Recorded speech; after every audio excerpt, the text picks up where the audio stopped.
Dr. Eric Kelly III and a host of phenomenal speakers from all around the globe for this 7-day virtual event that you don't want to miss. The mission of the Black Business Expo is to raise scholarship money from kids all the way from high school, all the way from college. The Black Business Olympics is one of the largest Black business showcases in the world. It is an opportunity for businesses and companies to showcase their businesses globally. We are going to be giving away laptops up to $5,000 away to students. Again, I'm Olivia Appleberry, the founder of 2 Cents Finance and one of the speakers for the expo. I am so excited to see you there. For more info, go to www.blackbusinessexpousa.com or call 919-308-9090 and hope to see you there. I am Black Business. From the moment I wake until the time I sleep. Yes, I am Black Business. I am Black Business. Tell me, are you Black Business? I am Black Business. Do you support Black businesses? Listen, I support Black business because I am Black Business. Black Business Expo, one of the largest business showcases in the history of Black business in the world. The world!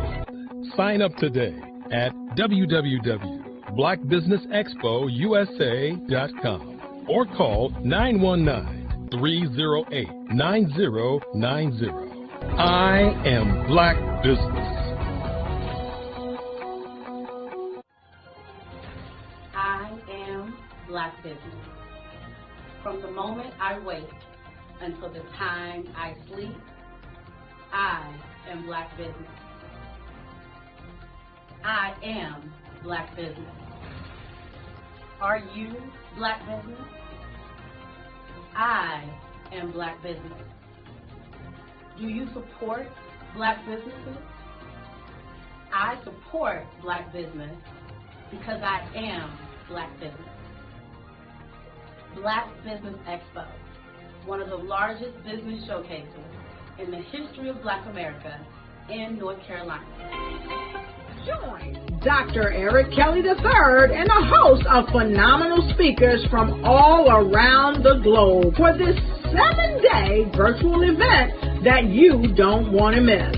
The mission of the Black Business Expo is to raise scholarship money from kids all the way from high school, all the way from college. The Black Business Olympics is one of the largest Black business showcases in the world. It is an opportunity for businesses and companies to showcase their businesses globally. We are going to be giving away laptops up to $5,000 away to students. Again, I'm Olivia Appleberry, the founder of 2 Cents Finance and one of the speakers for the expo. I am so excited to see you there. For more info, go to www.blackbusinessexpousa.com or call 919-308-9090 and hope to see you there.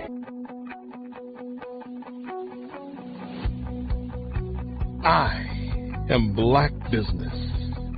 From the moment I wake until the time I sleep. Yes, I am Black Business.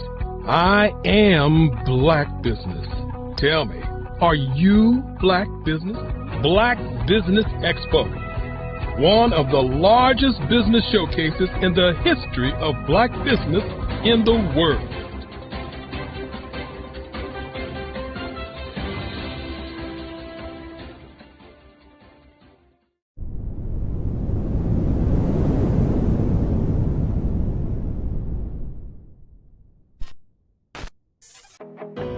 I am Black Business.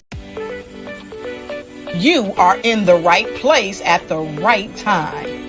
The Black Business Network opens again for its Black Business Olympics, a 24/7 broadcast on business, strategies, global branding, social media marketing, finance, advertisement, and much, much more. Featuring the top, most powerful entrepreneurs and speakers and thought leaders from all around the world as they gather together for this phenomenal event. Join the Black Business Network streaming live into the metaverse, STEM City USA, Black Multiverse, Pod TV, Roku, Hulu, iHeartRadio, Apple TV, YouTube, TikTok, Instagram, Google Podcasts, Facebook, LinkedIn, IBM TV, Spotify, and Twitch. Tune in today and be a part of this amazing movement. The Black Business Olympics welcomes you.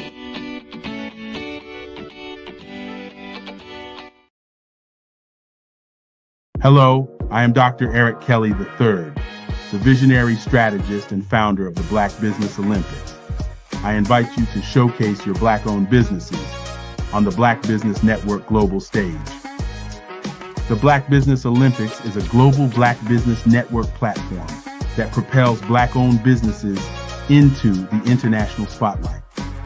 By showcasing your business on the Black Business Olympics platform, you can reach a worldwide audience of potential customers, partners, and investors. You can also establish yourself as a thought leader and expert in your field, attract lucrative partnerships, and more speaking engagements. In addition, the Black Business Olympics platform provides a valuable opportunity to connect and collaborate with like-minded entrepreneurs and business professionals from around the world. This can lead to new business opportunities, ideas, and relationships. Finally, by sharing your story and expertise on the Black Business Olympics platform, you can inspire and empower others. This is a powerful way to make a positive impact on the world and leave a lasting legacy. If you are a Black-owned business owner, I encourage you to seize the opportunity to showcase your business on the Black Business Olympics platform. It is a once-in-a-lifetime opportunity to make an indelible mark on the world. Be one of the 1,000 visionary entrepreneurs who are changing students' lives, shaping industries, and leaving an unforgettable legacy for their families. Unleash your voice on our global stage and watch your business thrive. Black Business Olympics is one of the largest Black business showcases in the history of Black business in the world. Yes, the entire world. Just give me a call today at 919-308-9090.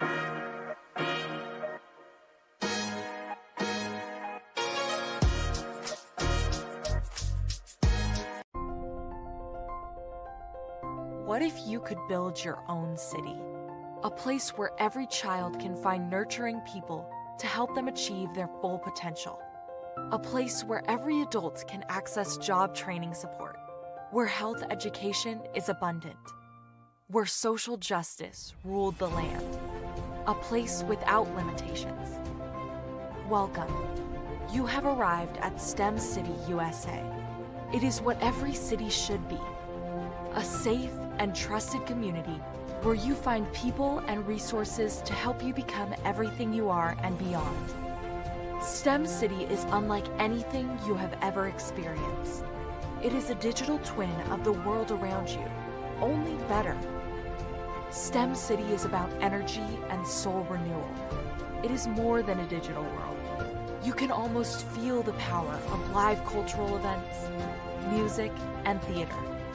STEM City promises a better future for children with caring mentors and hands-on activities with dedicated tutors to support our youth. STEM City is your passport to a healthy lifestyle with weekly events addressing our community's many issues. STEM City is your financial well-being with helpful information on wealth management, career advancement, job training, and so much more. STEM City is the community you deserve. It is the city where your dreams can come true. STEM City USA, a place in the sky that is accessible to all who reach for the stars.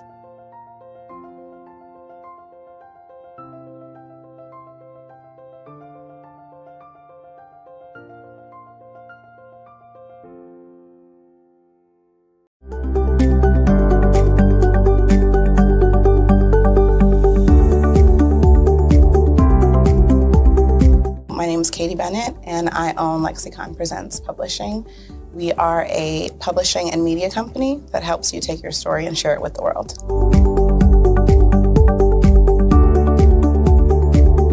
You know, for a while, I just had my family telling me to just hang it up, get over it, you know, and I had no support. And it was in your program that I really understood the necessity for having that help, having that support.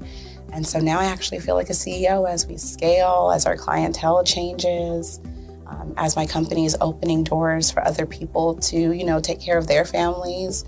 It's just completely changed from just a mom who was publishing books.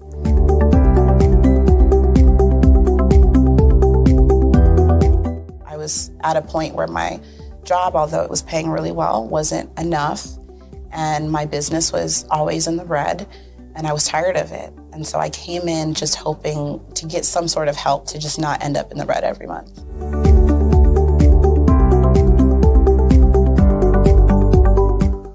Ooh, wow. Okay, so there was one in particular, I cannot remember his name, but he asked me, he said, why are you in business? And I told him that I wanted to make a difference and I want to help my community. And he let me ramble on for a while. And then when I was done, he was like, okay, all of those things are great. They make you a humanitarian, not a business owner. And he was the one who told me, he's like, you know, you have this great service and you're offering it at like a great value price. So to someone like myself, we don't know that we're going to get the value of what you're actually bringing. And so that gave me the confidence I needed to raise my price. It gave me the confidence to go after my, you know, my actual client that I actually prefer to work with. And it really just changed everything for me. I don't think without him kind of giving me that push, I don't think I would have gotten to this point or position.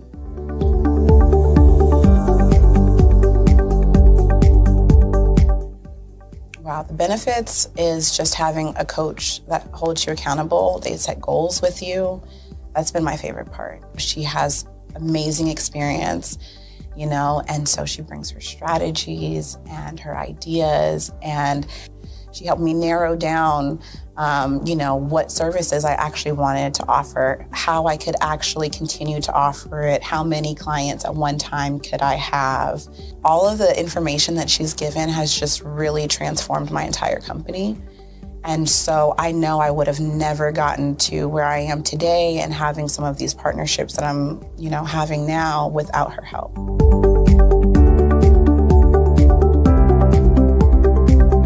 You're going to get information that you're not going to find on YouTube. You actually take the time to strategically give us the information, then give us time to actually apply it. I would also say that so that you're not just out on a ledge alone trying to figure this out. Like, you deserve to be in a community with other people who also want to grow their business. And then finally, you know, the biggest thing I think I took away from CMET was that I had a whole office in Longwood, I still do, and at the time I had not paid my business tax receipt. I didn't know that that was something you had to do. So that was like one of the first couple days of information, and I'm like, oh my gosh, let me go get that together right now. So I'm really glad that, you know, CMET was there for myself, and, you know, anybody else who has the opportunity, they need to do it.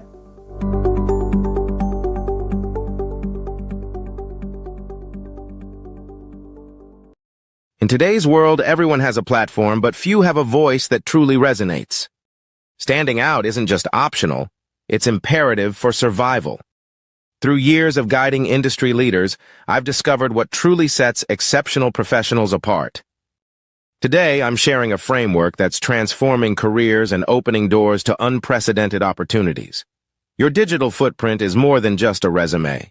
It's your stage for thought leadership. Think of your online presence as a beacon of expertise. Every post, every comment, every share should demonstrate not just what you know, but how you think. Engage with content, speak at conferences, and let your digital authority shine. Forget collecting connections. Focus on cultivating relationships that matter. It's not about how many people you know. It's about the depth and quality of those connections. Engage in meaningful professional interactions, participate in collaborative meetings, and form strategic partnerships that can propel your career forward. Your journey is unique, and your story should be too. Share not just your successes, but your insights. Your audience craves authenticity, not perfection. Create engaging content, watch your engagement metrics rise, and see how your audience reacts to your genuine storytelling.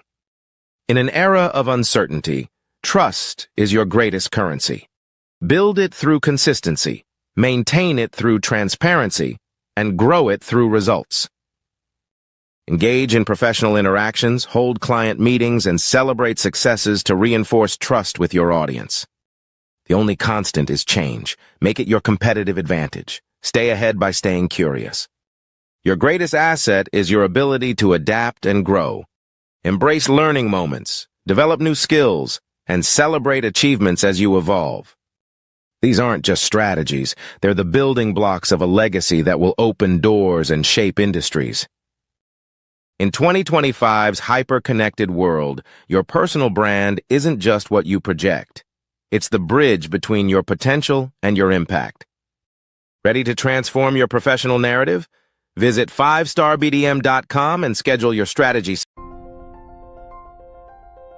What if you could build your own city? A place where every child can find nurturing people to help them achieve their full potential. A place where every adult can access job training support. Where health education is abundant. Where social justice ruled the land. A place without limitations. Welcome. You have arrived at STEM City USA. It is what every city should be. A safe and trusted community where you find people and resources to help you become everything you are and beyond. STEM City is unlike anything you have ever experienced. It is a digital twin of the world around you, only better. STEM City is about energy and soul renewal. It is more than a digital world. You can almost feel the power of live cultural events, music, and theater. STEM City promises a better future for children, with caring mentors and hands-on activities, with dedicated tutors to support our youth. STEM City is your passport to a healthy lifestyle, with weekly events addressing our community's many issues. STEM City is your financial well-being, with helpful information on wealth management, career advancement, job training, and so much more. STEM City is the community you deserve. It is the city where your dreams can come true. STEM City USA, a place in the sky that is accessible to all who reach for the stars.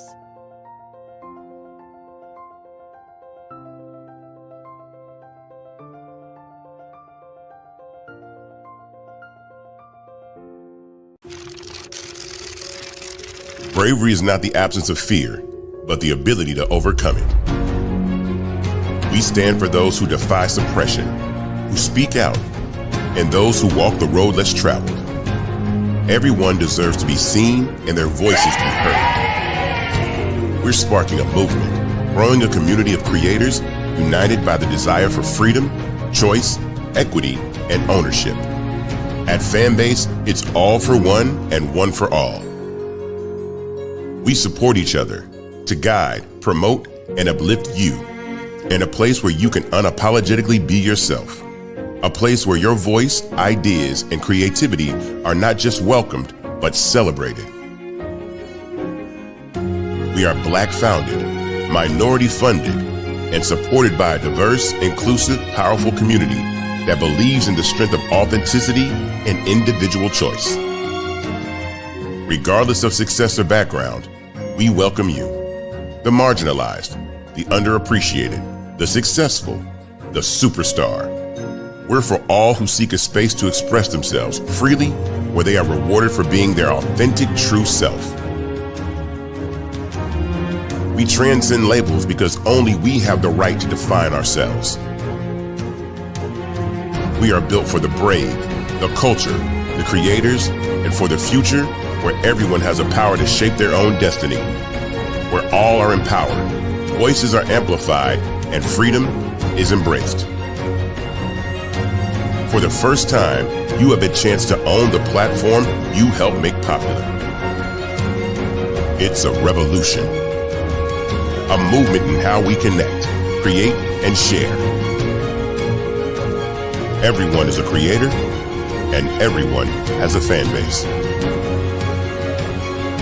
Here, you can be you without limits.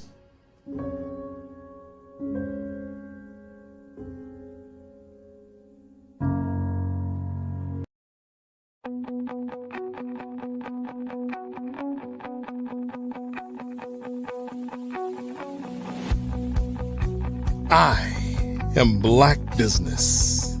From the moment I wake until the time I sleep. Yes, I am Black Business. I am Black Business. Tell me, are you Black Business? I am Black Business. Do you support Black businesses? Listen, I support Black business because I am Black Business. Black Business Expo, one of the largest business showcases in the history of Black business in the world. The world! Sign up today at www.blackbusinessexpousa.com or call 919-308-9090. I am Black Business.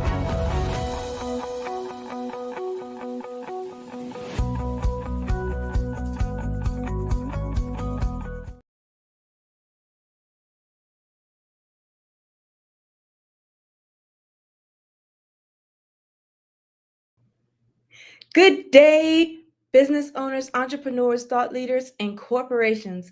Welcome to the Black Business Network. My name is Carrie Jackson, and I am your business moderator for this session of the Black Business Network. The Black Business Network is a 24-hour business network showcasing Black businesses, business owners, entrepreneurs, and thought leaders worldwide. We have speakers from North Carolina, London, Singapore, Africa, Japan, and cities all over the United States. The Black Business Network is a global community sharing business knowledge to empower, inspire, and educate businesses about business. Today, we are going to be doing a fireside chat with Sarah Ballard. Sarah Ballard is a proud U.S. Army veteran who served 6 years in the Women's Army Corps before dedicating 30 years of federal service as an intelligence specialist and a special agent with the Department of Defense. A trailblazer in both military and federal investigations, she spent her life breaking barriers, leading with excellence, and protecting the nation. Now, as the owner of Ballard Bling Boutique, she brings the same dedication and precision to the world of fashion, empowering others with stylish accessories that reflect strength and confidence. From national security to entrepreneurship, Sarah's journey is a testament to resilience, reinvention, and unwavering commitment to excellence and devotion to her community. I present to you Sarah Ballard.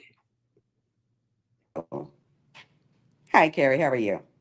I am great. Awesome. So, Sarah, let's start in the beginning.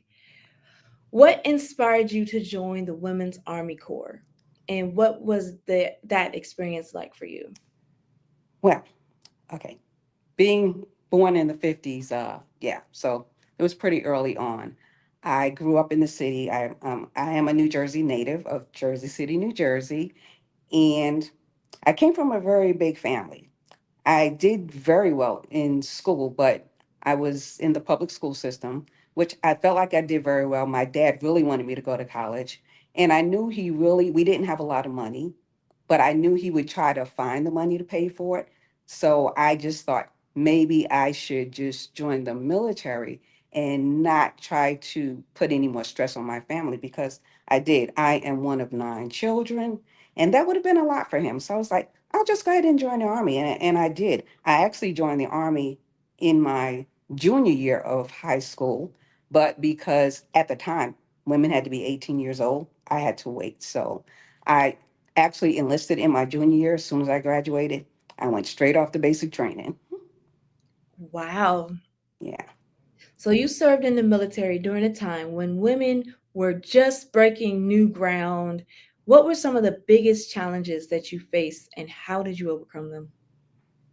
Well, so in the Women's Army Corps, like I said, I served in the Women's Army Corps, and around the 70s, that was about the tail end of the Women's Army Corps.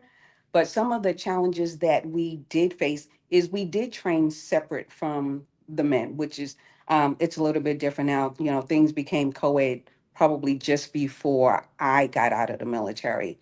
But which is one of the reasons I had to make a choice. I got married while I was in the military, but Mm-hmm. at the time, the Army would be quick to tell you, you know what, your issue, like everything else is an issue, like your children are an issue. If you're Mm-hmm. married, the spouse is an issue. You know, Mm-hmm. it's like you didn't come here with that. When I was in the military, we trained separately.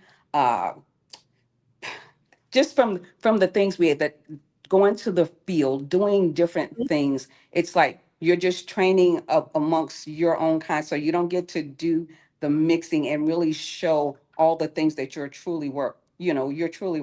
I actually started in the military, believe it or not, as a clerk typist. I think they have fancy MOS names for it now, but at the time it was literally called a clerk typist. And when they said clerk typist, it was literally the manual typewriter. Not only did we use the manual typewriter, but we had to learn shorthand. So we were still doing some of those things, and those were some of the typical jobs. The combat MOSs, we really did not have a lot of access to that at the time. So Mm-hmm. I kind of made a decision that I would just, once I had my son, because they didn't even have uniforms for people that got pregnant in the military. You could get married, but if you got pregnant, it was like you can get out or you can figure out what to do with your child. And I Mm-hmm. had to make a choice. So it was like I can be a good mom or a good soldier. And at the time, my choice was I'm choosing to be a good mom. And so that was the decision.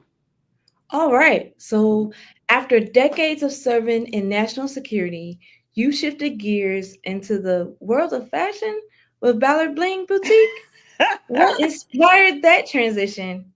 Okay, so I'm going to backtrack to, like I said, I did 6 years active duty. And so I already said I started out as a clerk typist. I had an opportunity to reenlist. So I reenlisted for a field that I thought would get me promoted, which it actually did. I didn't even care what it was. I was like, will it get me promoted? So I switched to the intelligence field, and I did serve at several overseas locations Mm-hmm. doing intelligence activities, which we won't talk a lot about that. But yeah, I Yeah. served overseas doing several different things. But it was one of those things again, I ended up getting out of the military. But when I transferred over into the civilian field, I again had to start backwards as a data processor. Well, Mm-hmm. as a clerk, then as a data processor, and then I had the good fortune of living in Hawaii for 10 years, and I worked at their Intel Center in Hawaii across from Pearl Harbor. Well, when you're doing stuff like that, like I said, it's the thing that your family and your kids and everybody wants to know. And it's like it's nothing, it's nothing you really want to share, something you really need to share. But it was very stoic, if you will. And I've always been a I love my life kind of girl. I was a girly girl.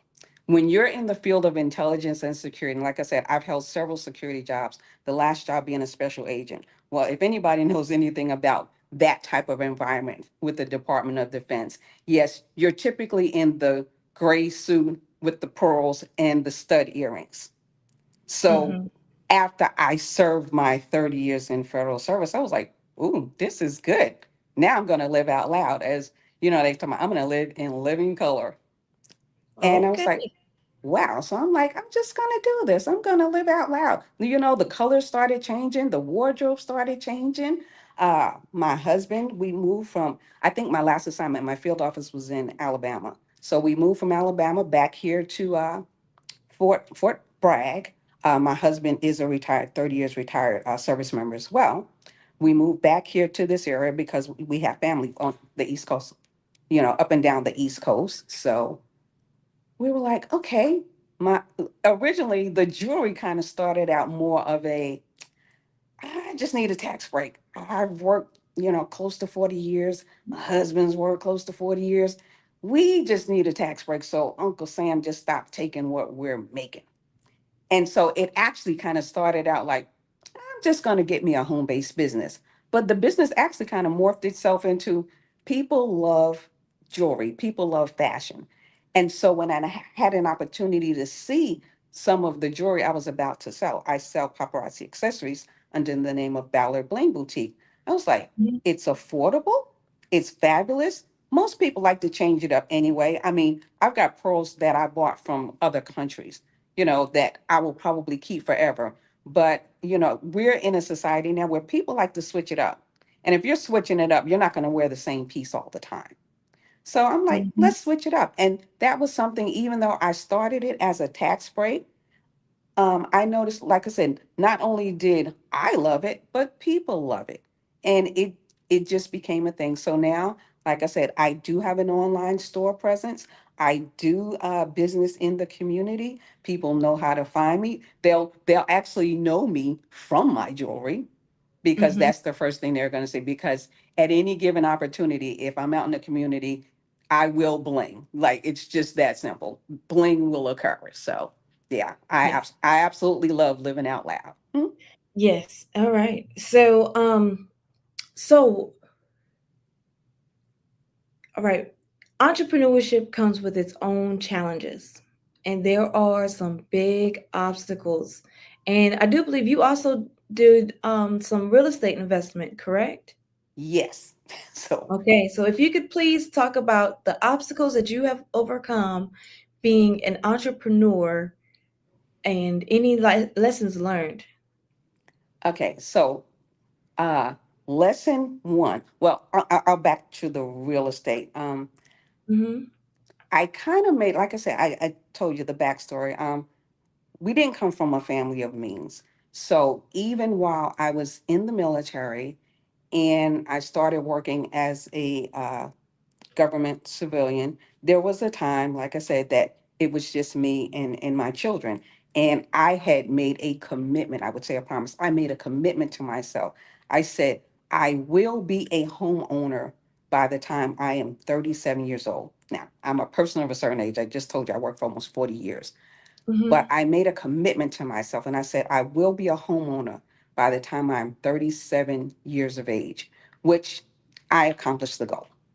I said I would go to school. I would graduate. I'm an FSU Bronco Pride graduate. I said I will Mm-hmm. go to school. I was a non-traditional student. And I said I will Mm-hmm. go. I will go back to school. When my son went back to school, I went back to school. But Mm-hmm. the challenges came when I decided to be an entrepreneur. I was like, okay, now I do own some properties and I started renting out the properties. Well, there's challenge number one. When you own property and you're investing in property and you're renting out property, people don't treat your property the same way you would if you're a homeowner. So that Mm-hmm. comes with a lot of financial burden, which means you got to bring in money to Yes. keep up your properties.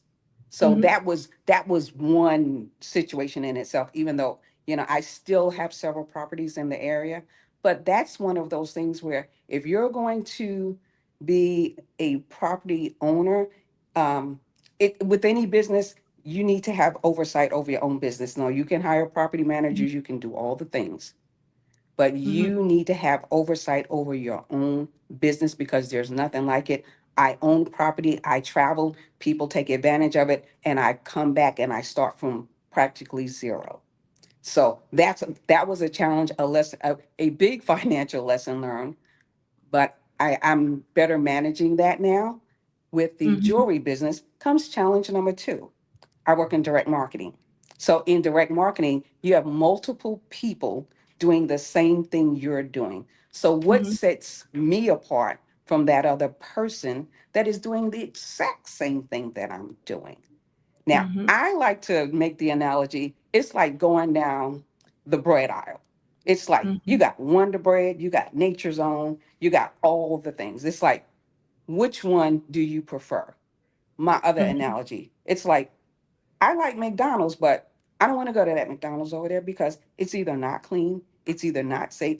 There's something. Mm-hmm. So I like to think everybody can eat. there's enough for everybody to eat. So I'm not at all intimidated by the fact that somebody else does what I do. I just do the best in the space that I'm in. Like I need Okay. to make my presence known. So yeah, and as long as I do me, I'm gonna be okay. Hey, I hear that. Mhm. So, your journey is a testament to resilience and reinvention. How do you stay motivated and continue to evolve? Okay, so first things first. I know everybody like, oh well, this is not church, but look, I give all the praise. I take no credit for myself in anything I do. Nothing. One, I don't take myself too seriously. Two, I know that everything that I have, everything that I will get, I am sincerely confident it did not come from me. It has come from above. I acknowledge that at every opportunity that I can because yeah, I acknowledge that at every single opportunity I can because when I don't acknowledge that, I feel like I fail. Mhm. So for me, as long as I acknowledge that, you know what, every gift that I have comes from above, I give back because, like I said, I feel like sometimes I'm living in the overflow. And now that I am a person of a certain age, and like I said, there's always more to get. But I believe if you give accordingly, you will always be sufficient. You will always be sufficient. And I'm very thankful to God that He has made provision for everything I needed. I may not have everything I want, but I definitely have everything I need. And then I have some to give. So I'm living in an overflowing. That's how I roll. It's just that simple. It is just that simple. So, Carrie, I appreciate it. Thank you for having me here. And if you have any other questions, or if you want to go to my website, you can find me at www.ballardblingboutique.com. Again, that is www.ballardblingboutique.com. Okay, so what is next for you in Ballard Bling Boutique? Or do you have any exciting projects or new business ventures down the road? So for me with Ballard Bling Boutique, because it it's pretty much been it pretty much runs itself, if that makes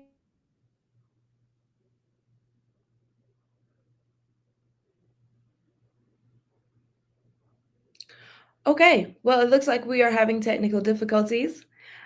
So I would like to, um, I guess, give a shout out. Thank you guys for your patience. I really appreciate everything that you guys are doing. I would like to speak briefly on the scholarship and how to promote the scholarship. Um, so, the Black Business Expo has a mission to raise funds for high school seniors going to college or K 12 entrepreneurs. This expo is a fundraiser for students. You can go to www.blackbusinessexpousa.com to donate to the scholarship fund, or you can use the Cash App that is on the screen below. $BBX USA. Our goal is to give laptops and $5,000 to 10 students. The students can register online at www.blackbusinessexpousa.com. Every dollar counts. So we want to remind you to donate to the scholarship fund, and we want to thank you for our Black Business Expo USA sponsors.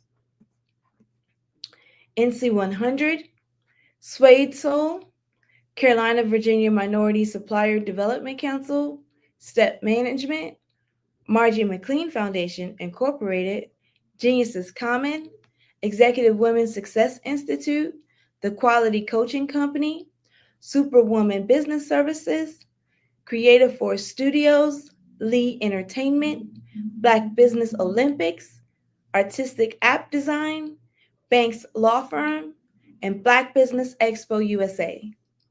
Genius is common, and I'll see you on the other side.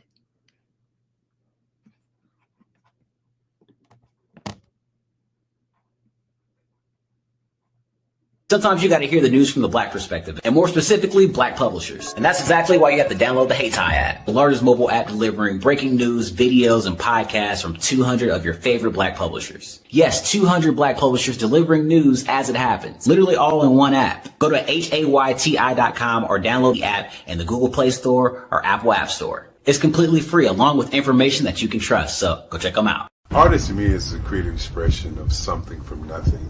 You know, it explodes onto the canvas, or it explodes on in my work. One of the things that I try to do more than anything is I try to just give the lines and the movements and emotions and expressions into what I do. Art really means to me a chance to express how I feel deep down inside.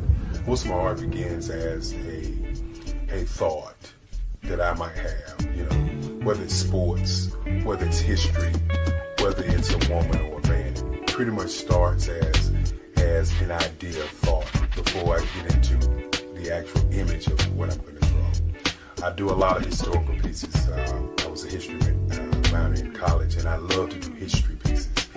And a lot of times I'm thinking about history, and then I try to make that history impact you as you look at it.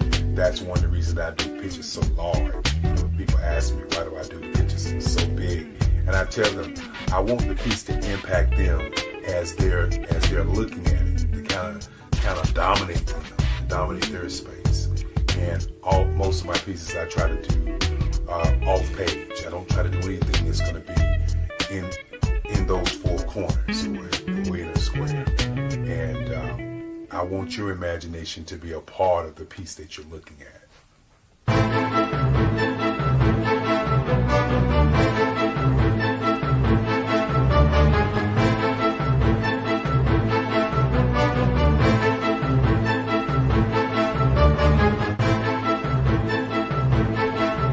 The way I feel when I'm drawing, when I'm creating something, is I feel free.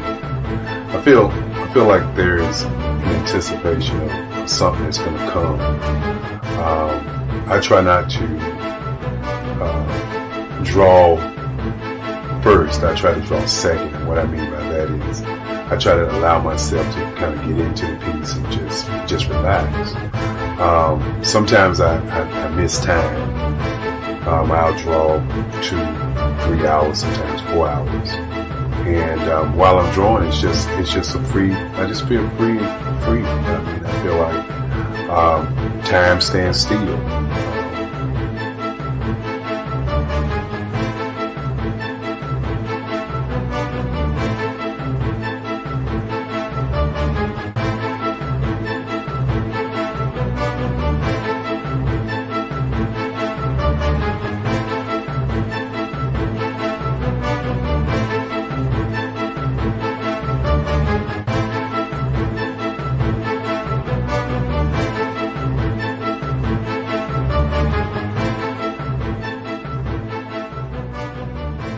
That's what it's all about in terms of the lines and the colors of my work, is to get an expression, to go deeper and past just what you see on the surface, but to go in and try to find an expression that everybody gets a different taste of what that expression is, whether it's anger or whether it's being happy or whether it's being, kind of calm or nonchalant.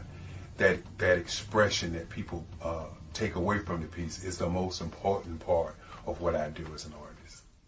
Bold is the size of my pieces, where I try to do the piece larger than life, to kind of push forward toward you.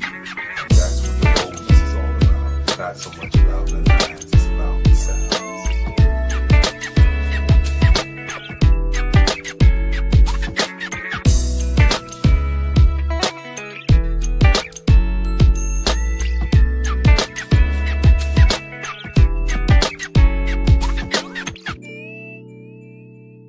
The Face of Change art show is inspired by my mother, but more importantly, it's a historical moment in time as the pieces depict different emotions and expressions of Barack Obama.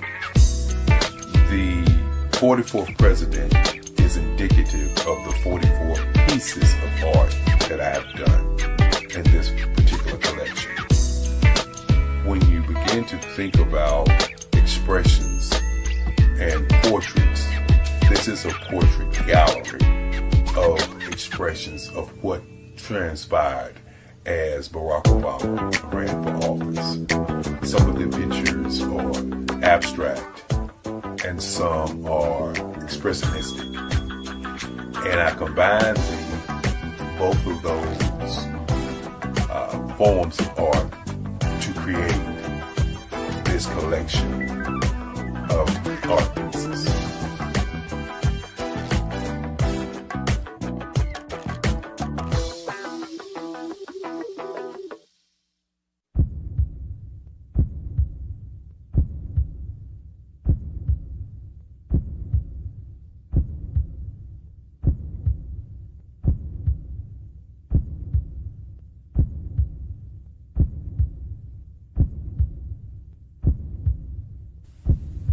Overcomer, brilliant, ambitious, motivated, awesome, Obama.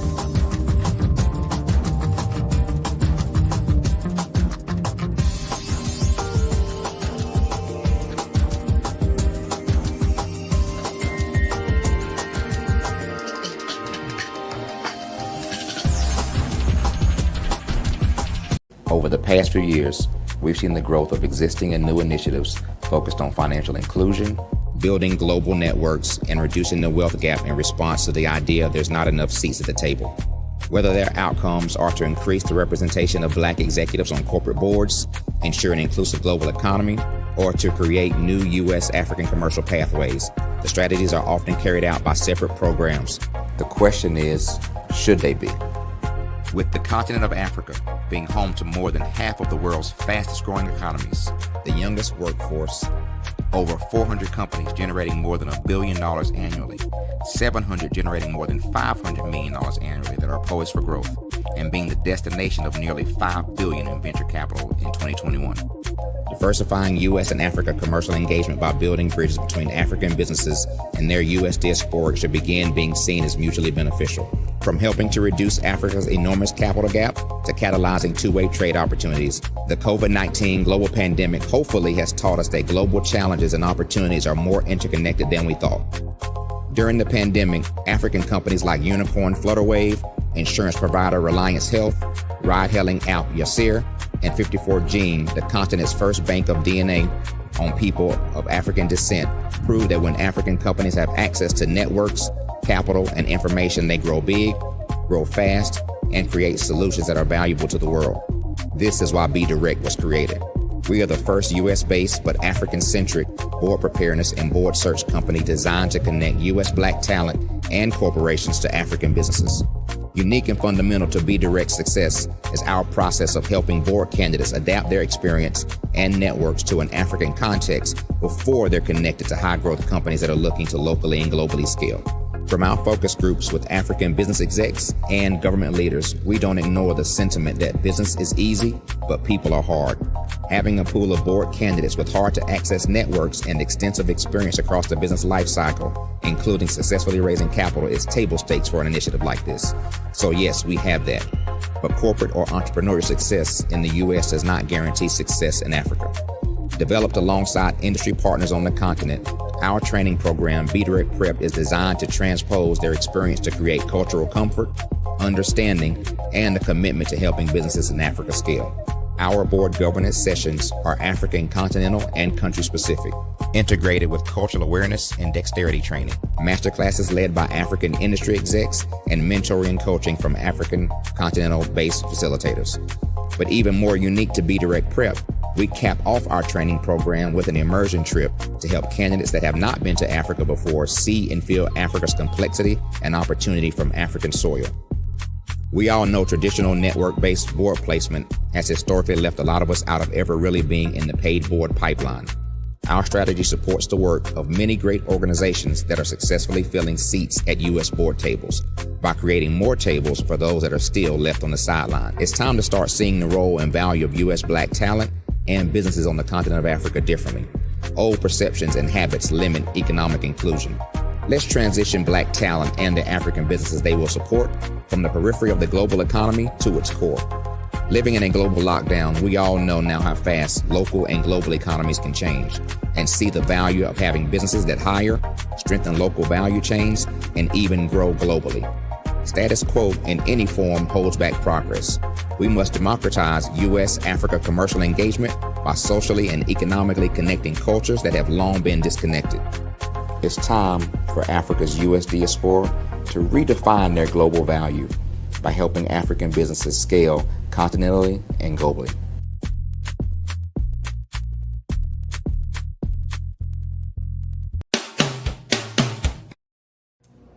How hard is it to land on the front cover of a top-tier global publication? The answer may surprise you. If you are a business owner, industry leader, speaker, author, or coach, this is your opportunity to get featured in a publication that reaches worldwide. We want to be able to tell your story, showcase your brand. We have made it so easy. All you have to do is answer a few questions and tell us a little bit about your business, and we'll take care of the rest. But why get featured? 1, it gives you massive exposure to a global audience. 2, it helps to boost your credibility in your authority in your industry. And 3, it helps you to expand your network and unlock opportunities. Now, right now, we are offering a special limited time offer. You can be seen by over 10,000 viewers and readerships each month. So don't wait.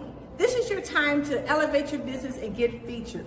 All you have to do is click the link below and get started today.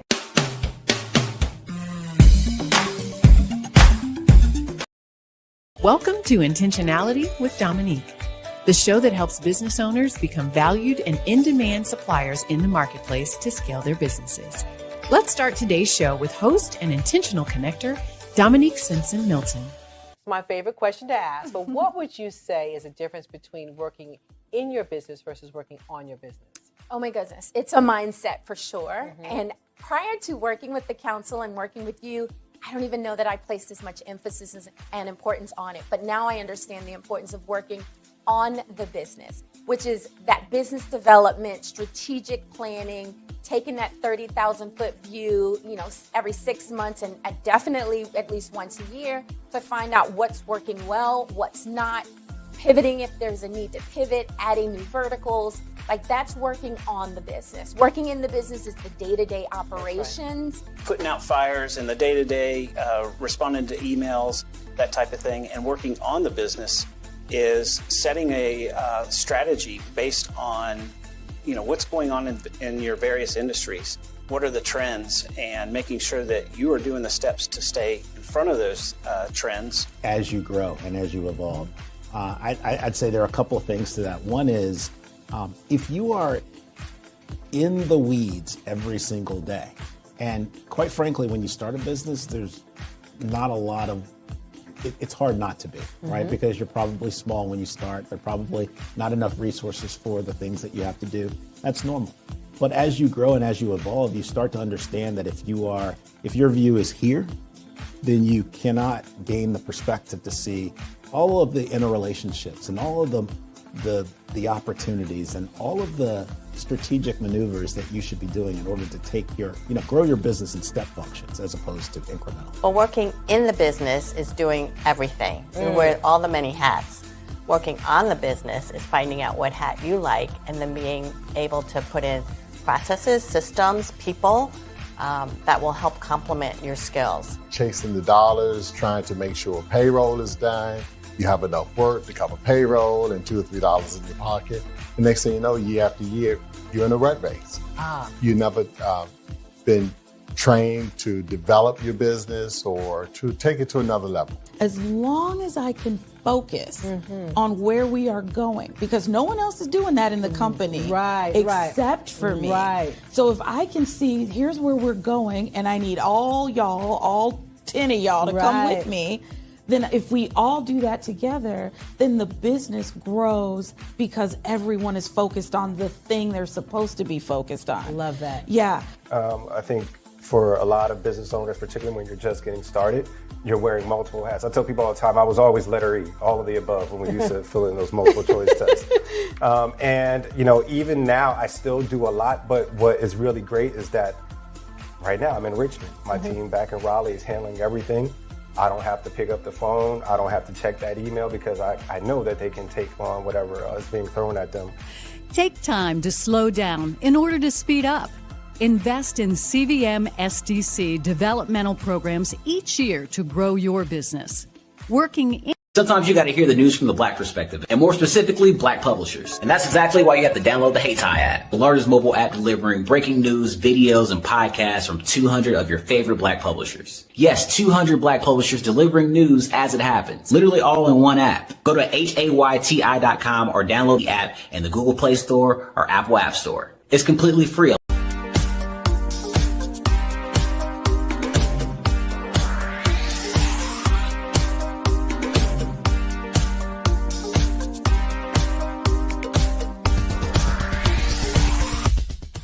I grew up in Flint, Michigan during the 60s, and as a child, I can remember the civil rights movement.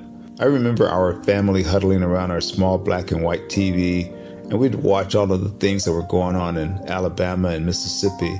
Some of my older cousins were active in the movement, and each week we would have a large Sunday dinner with the extended family, and they would come back and tell us about all of the things that they had seen and done. As a child of about 8 or 9 years old, I always wanted to grow up and be a part of the movement, but by the time I became of age, it was all over. All of the marching was done. I always felt left out, that I didn't get a chance to participate in the civil rights movement. But little did I know that God had another plan for me as a computer instructor and database developer. But even then, it bothered me that I didn't see many people of color in my classes. That is when journalist Dr. John Ray introduced me to Dr. Joel Dudley Sr. and Dr. Eunice Dudley of Dudley Products, who had been mentored by the millionaire S.B. Fuller.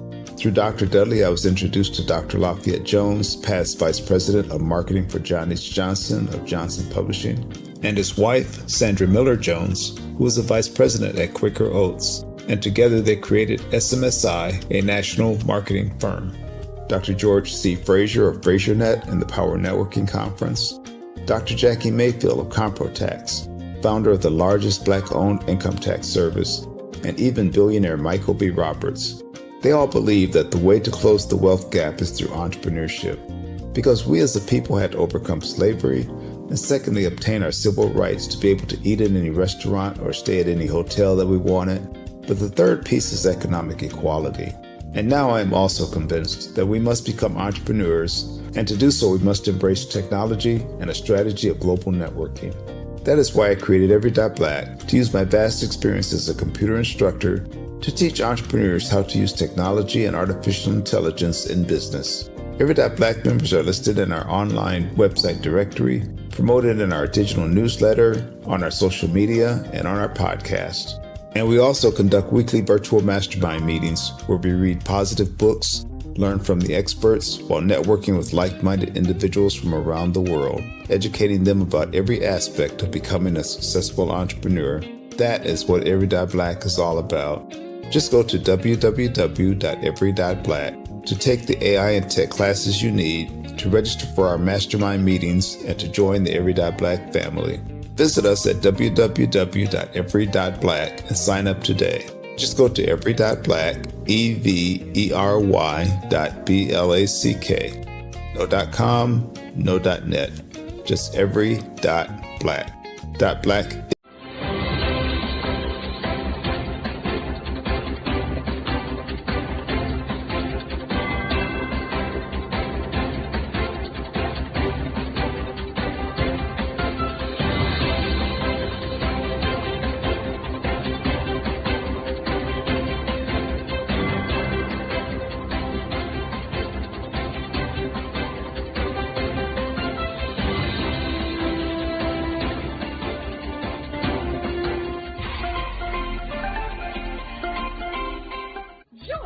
Dr. Eric Kelly III and a host of phenomenal speakers from all around the globe for this 7-day virtual event that you don't want to miss.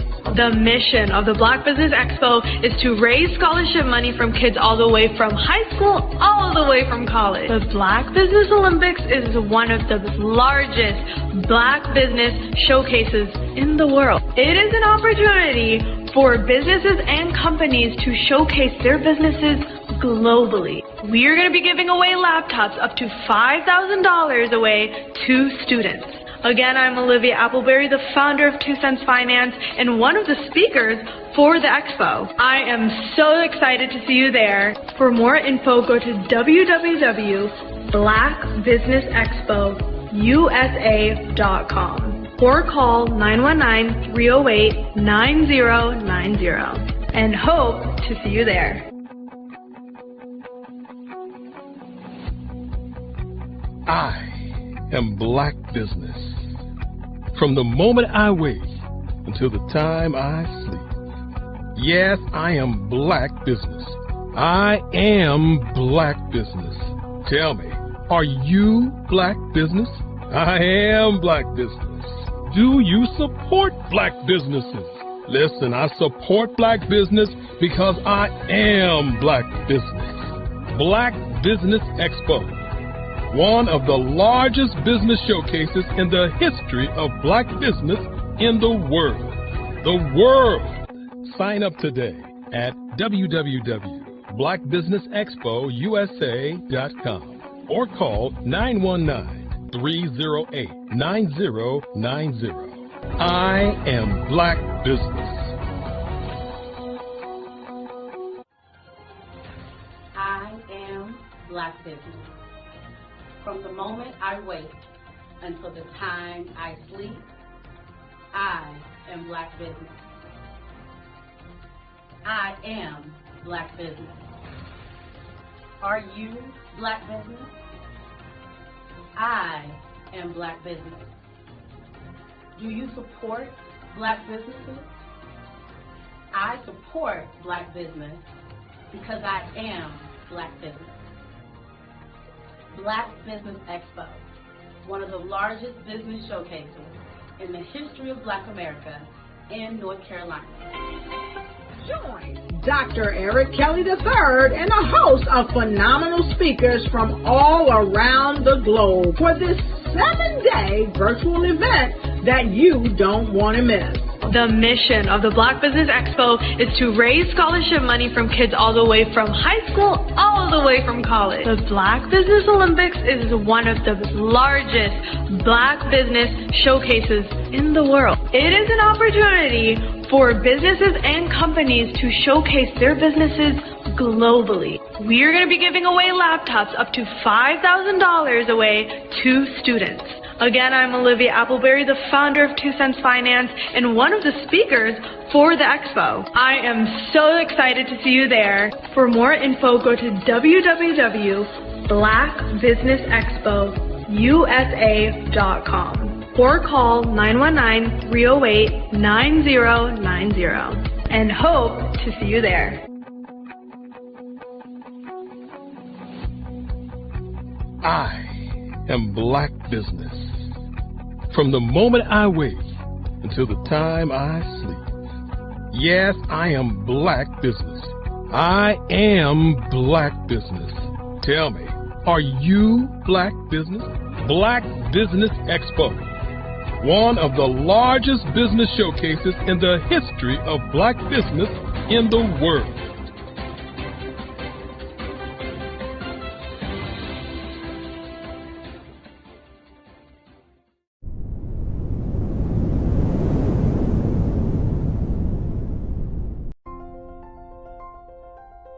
What if you could build your own city? A place where every child can find nurturing people to help them achieve their full potential. A place where every adult can access job training support.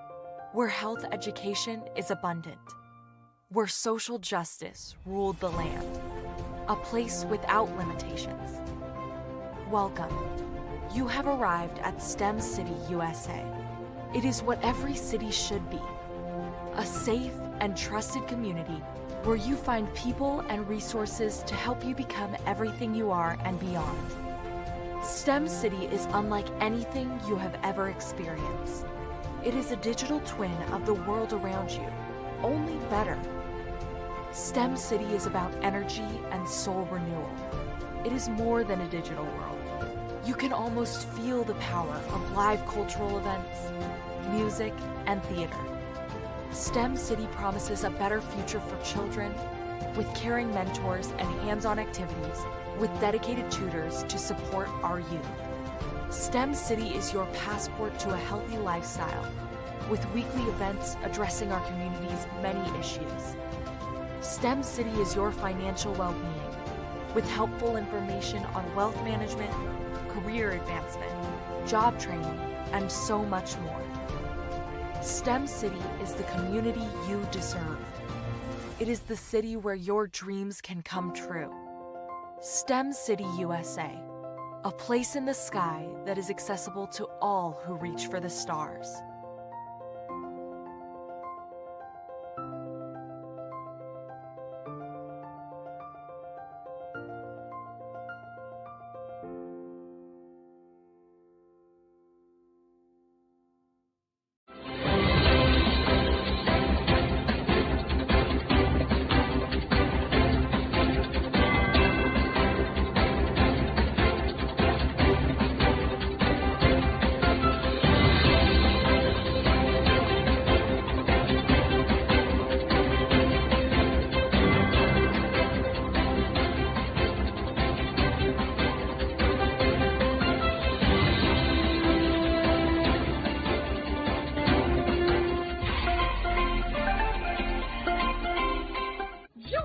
Dr. Eric Kelly III and a host of phenomenal speakers from all around the globe for this 7-day virtual event that you don't want to miss.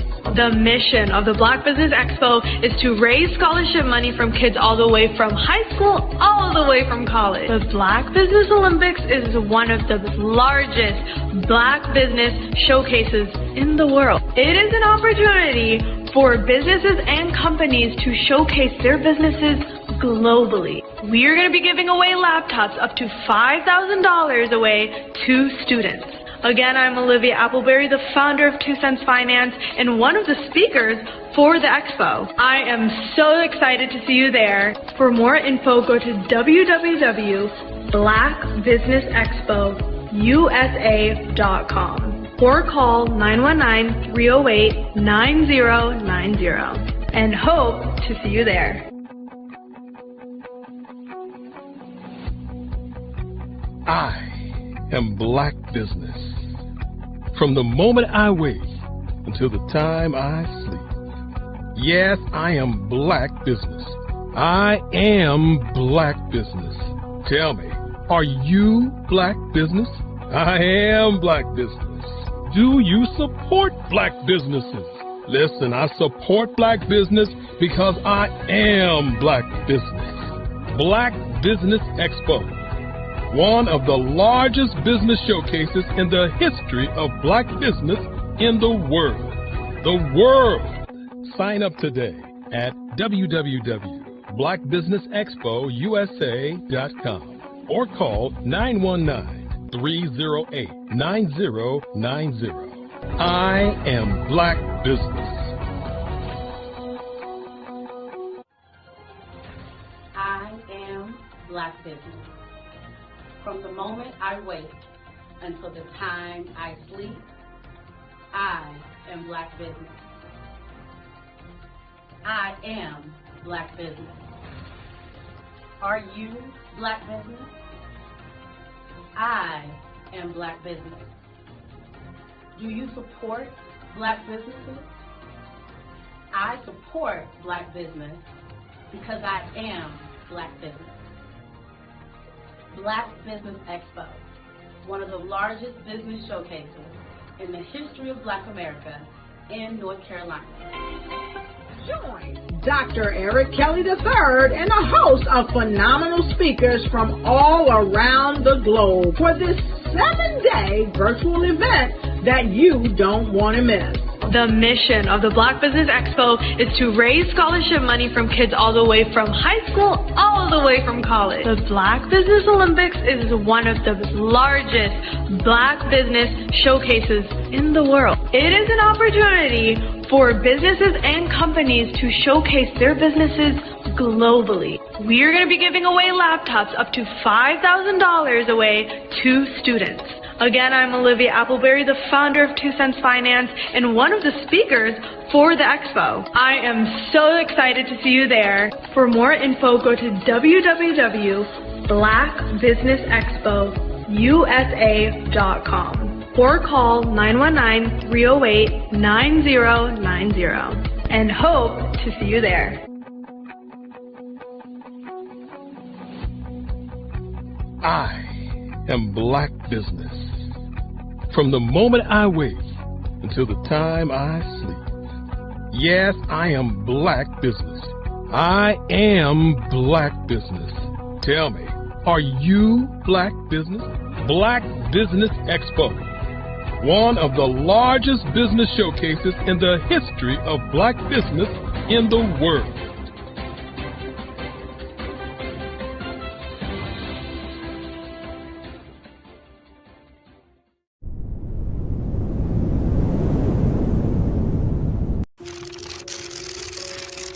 Bravery is not the absence of fear, but the ability to overcome it.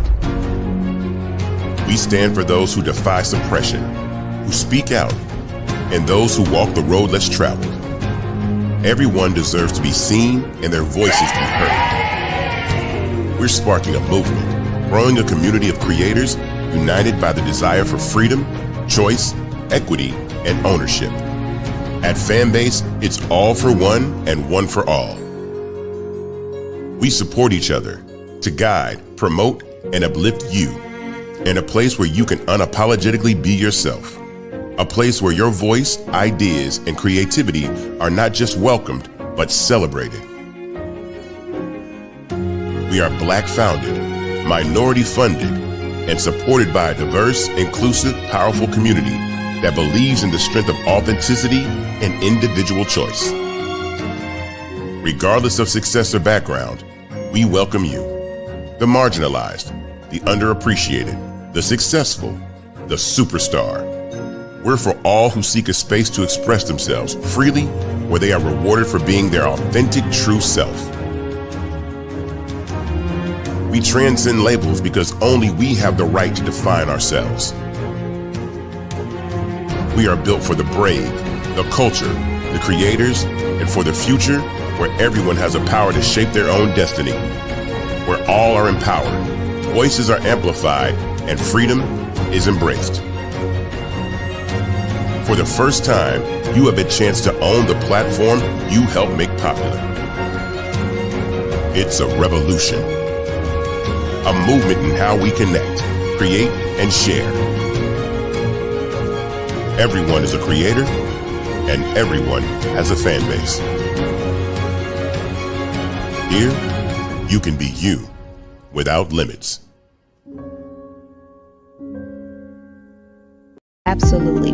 So our coaching program help people that have the lack of time, that lack strategies, and lack the confidence to go after their dream life. So we help them implement tools.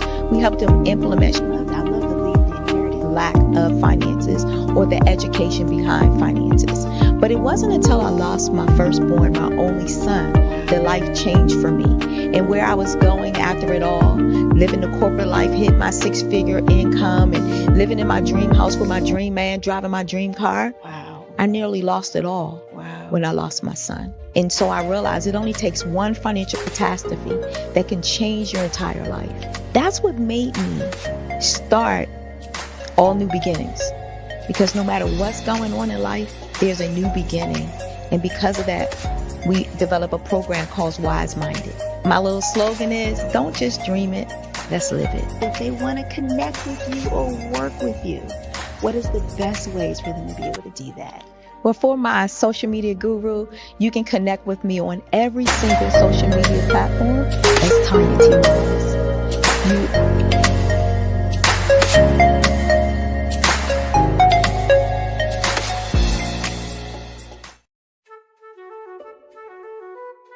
This is Dr. Arnold T. Petsworth. He's the owner of Petsworth Vet World, a veterinary clinic in Hopton, Connecticut. His patients include dog, cat, frog, fish, Goldie, dog, and this alpaca. Due to doctor-patient confidentiality, we can't tell you their names. Business at Vet World was steady, and then quarantine hit.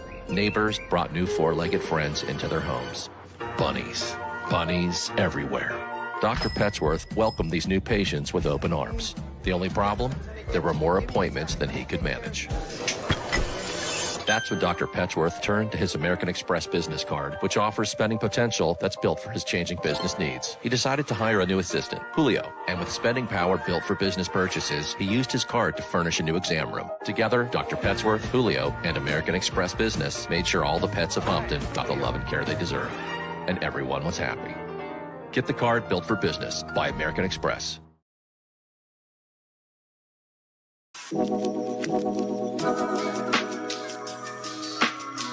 The African company and the African CEO is making a conscious decision to bring on someone external to the continent versus bringing on someone who is from Ghana or Kenya or South Africa.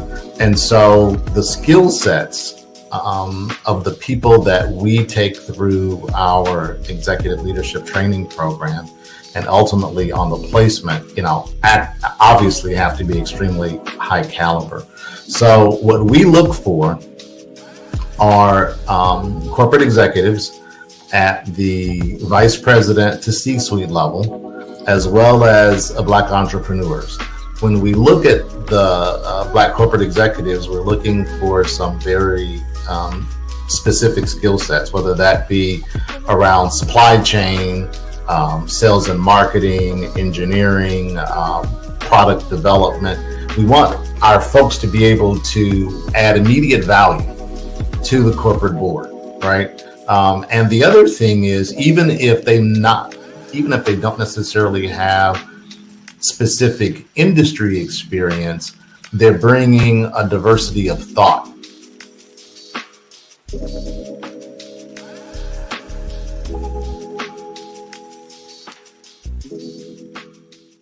Over the past few years, we've seen the growth of existing and new initiatives focused on financial inclusion, building global networks, and reducing the wealth gap in response to the idea there's not enough seats at the table. Whether their outcomes are to increase the representation of Black executives on corporate boards, ensure an inclusive global economy, or to create new U.S. African commercial pathways, the strategies are often carried out by separate programs. The question is, should they be? With the continent of Africa being home to more than half of the world's fastest growing economies, the youngest workforce, over 400 companies generating more than $1 billion annually, 700 generating more than $500 million annually that are poised for growth, and being the destination of nearly $5 billion in venture capital in 2021. Diversifying U.S. and Africa commercial engagement by building bridges between African businesses and their U.S. diaspora should begin being seen as mutually beneficial. From helping to reduce Africa's enormous capital gap to catalyzing two-way trade opportunities, the COVID-19 global pandemic hopefully has taught us that global challenges and opportunities are more interconnected than we thought. During the pandemic, African companies like Unicorn Flutterwave, insurance provider Reliance Health, ride-hailing app Yasir, and 54Gene, the continent's first bank of DNA on people of African descent, proved that when African companies have access to networks, capital, and information, they grow big, grow fast, and create solutions that are valuable to the world. This is why Be Direct was created. We are the first U.S.-based but African-centric board preparedness and board search company designed to connect U.S. Black talent and corporations to African businesses. Unique and fundamental to Be Direct's success is our process of helping board candidates adapt their experience and networks to an African context before they're connected to high-growth companies that are looking to locally and globally scale. From our focus groups with African business execs and government leaders, we don't ignore the sentiment that business is easy, but people are hard. Having a pool of board candidates with hard-to-access networks and extensive experience across the business life cycle, including successfully raising capital, is table stakes for an initiative like this. So yes, we have that. But corporate or entrepreneurial success in the U.S. does not guarantee success in Africa. Developed alongside industry partners on the continent, Our training program, Be Direct Prep, is designed to transpose their experience to create cultural comfort, understanding, and a commitment to helping businesses in Africa scale. Our board governance sessions are African, continental, and country specific, integrated with cultural awareness and dexterity training. Masterclasses led by African industry execs and mentoring and coaching from African continental-based facilitators. But even more unique to Be Direct Prep, we cap off our training program with an immersion trip to help candidates that have not been to Africa before see and feel Africa's complexity and opportunity from African soil. We all know traditional network-based board placement has historically left a lot of us out of ever really being in the paid board pipeline.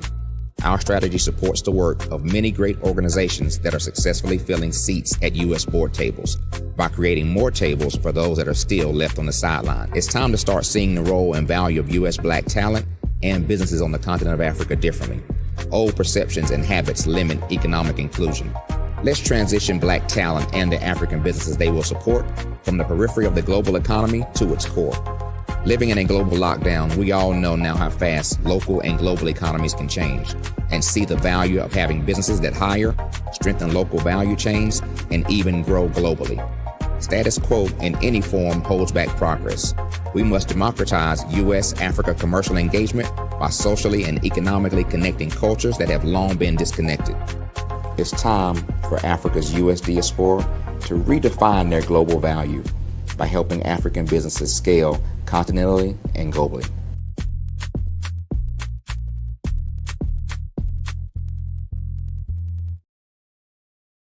I'm Ramon Ray, founder of Smart Hustle Magazine and smallbiztechnology.com.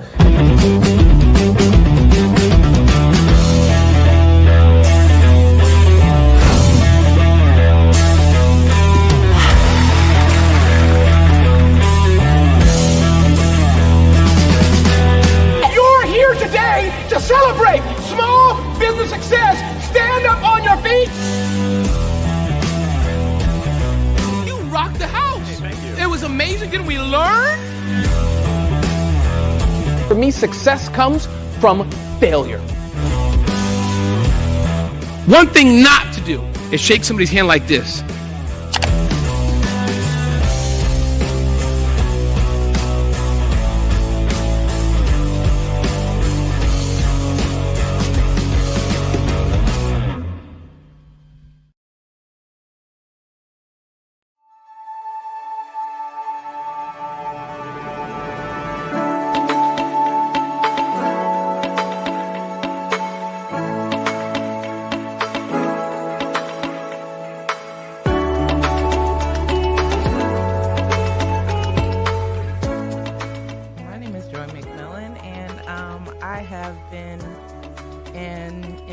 Control and nursing for over 30 years. It is truly my passion. I love being able to see people who are in need go into a facility and get quality care, have quality outcomes, and don't leave with anything they didn't come in with.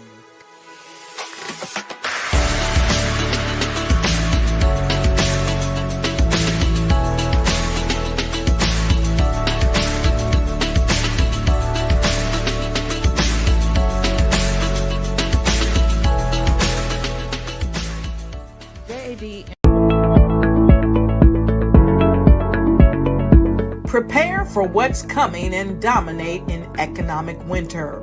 Stand strong and thrive by showcasing your great products and services globally through the Black Business Network and Black Business Olympics. The Black Business Network has showcased over 2,000 companies with over $7 billion in sales each year. Over 10 million attendees have viewed the rebroadcast each month. Through the Black Business Olympics, unique styles of business training and mentoring are turning students into business owners and entrepreneurial warriors who will dominate in any economy. Gain the ultimate advantage of the Black Business Olympics, 7 days of unbelievable topics and speakers speaking around the globe. Donate your time.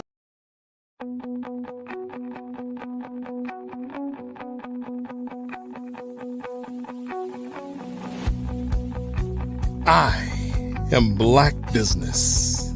From the moment I wake until the time I sleep.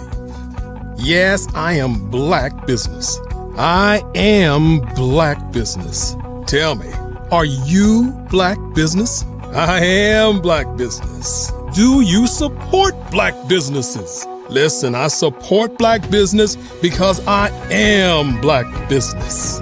Black Business Expo, one of the largest business showcases in the history of Black business in the world. The world. Sign up today at www.blackbusinessexpousa.com or call 919-308-9090. I am Black Business.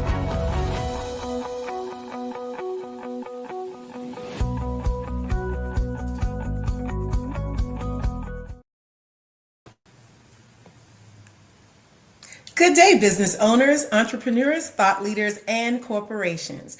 Welcome to the Black Business Network. My name is Coach Taisha McCoy, and I am your business moderator for this session on the Black Business Network. The Black Business Network is a 24-hour business network showcasing Black businesses, business owners, entrepreneurs, and thought leaders worldwide. We have speakers from North Carolina, London, Singapore, Africa, Japan, and cities all over the United States. The Black Business Network is a global community sharing its business knowledge to empower, inspire, and educate businesses all about businesses. Today, we have Miss Cynthia Gladden.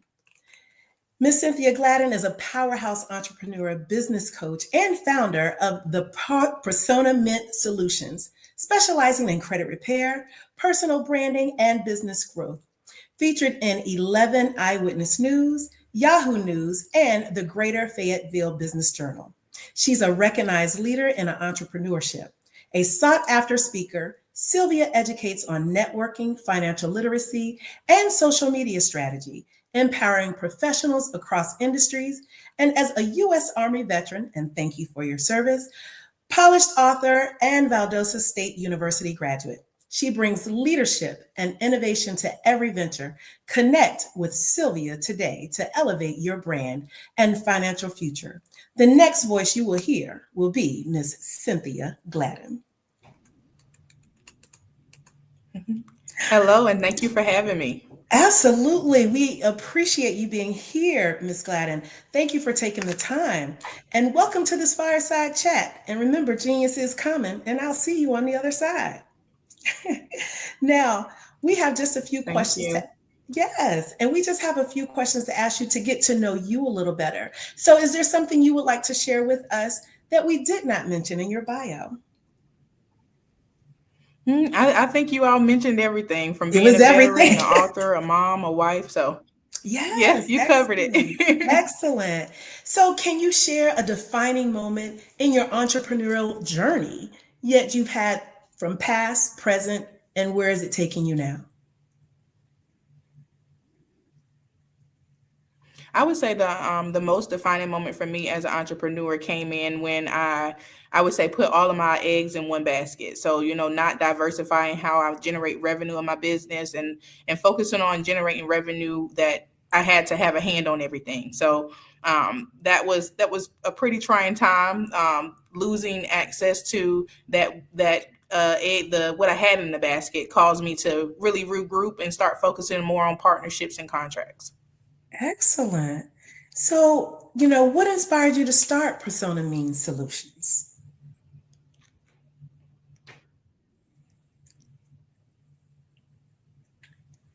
Ms. Gladden? Yes. It's kind of going in and out. I can hear you a little bit. I'm sorry. What inspired you to start Persona Mint Solutions? So the story goes, I had my identity stolen. And so with me having my identity stolen, I had to learn how to repair my own credit. And because of that, I was able to really birth a business. And so if you look at the way my business name is spelled, it's person, a mint. And so a lot of our resources are geared towards helping our clients become the best version of themselves and the person they're meant to be. So I was inspired really by the lack of knowledge that was exposed to the community, or that people were exposed to. And I want to make sure that they understood they didn't have to live with bad credit. Oh, that is awesome. And so, how has your military background shaped your approach to business? I would say it just showed me to have the grit that I needed, tough skin, really understanding how the chain of command works within business, and then understanding that I need to go straight to the decision makers if I really want to get something done. Understood. So, in your time focused on credit repair, what's the biggest lesson you've learned as a business owner? I would say just because a company tells you yes does not mean you need to say yes. So really having that discipline and restraint to actually have a strategy going into how you are going to leverage your personal credit and how you want to leverage your business credit once you establish it. Absolutely. And what do you feel is the biggest misconception concerning business credit? That it doesn't require your personal credit score. I always tell my clients that you don't have to have a good personal credit score to build business credit, but you will need it if you want to leverage your credit. Okay. Now, when you have business credit, does that allow you, I guess, more purchase power? It does. It really just depends on how well you structure it and how you build it. So I speak on a term of being able to stack your business credit. And so what that looks like is, let's say we go to a company and we come up with a strategy to say we want to access business credit cards. Certain business credit cards, companies are going to pull certain bureaus. And so with that being said, one company may go to Equifax, one may go to Experian, one may go to TransUnion.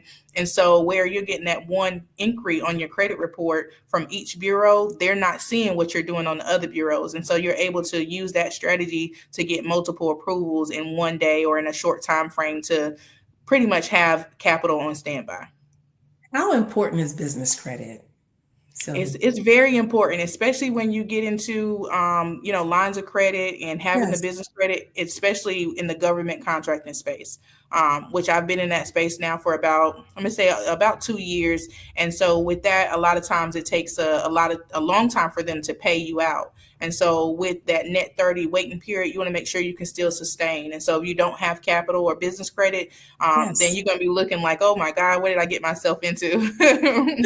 Do you help people flow through the process of business credit and how to obtain it? Because some people, like I said, have that misconception about it. And sometimes it's not the space that everyone operates in. So we would rather go to the professionals. Right. So do you help and walk a person through that process? I do. And so what I've done to pretty much catapult that journey of what I've been doing is I actually partner with our local entrepreneur hub.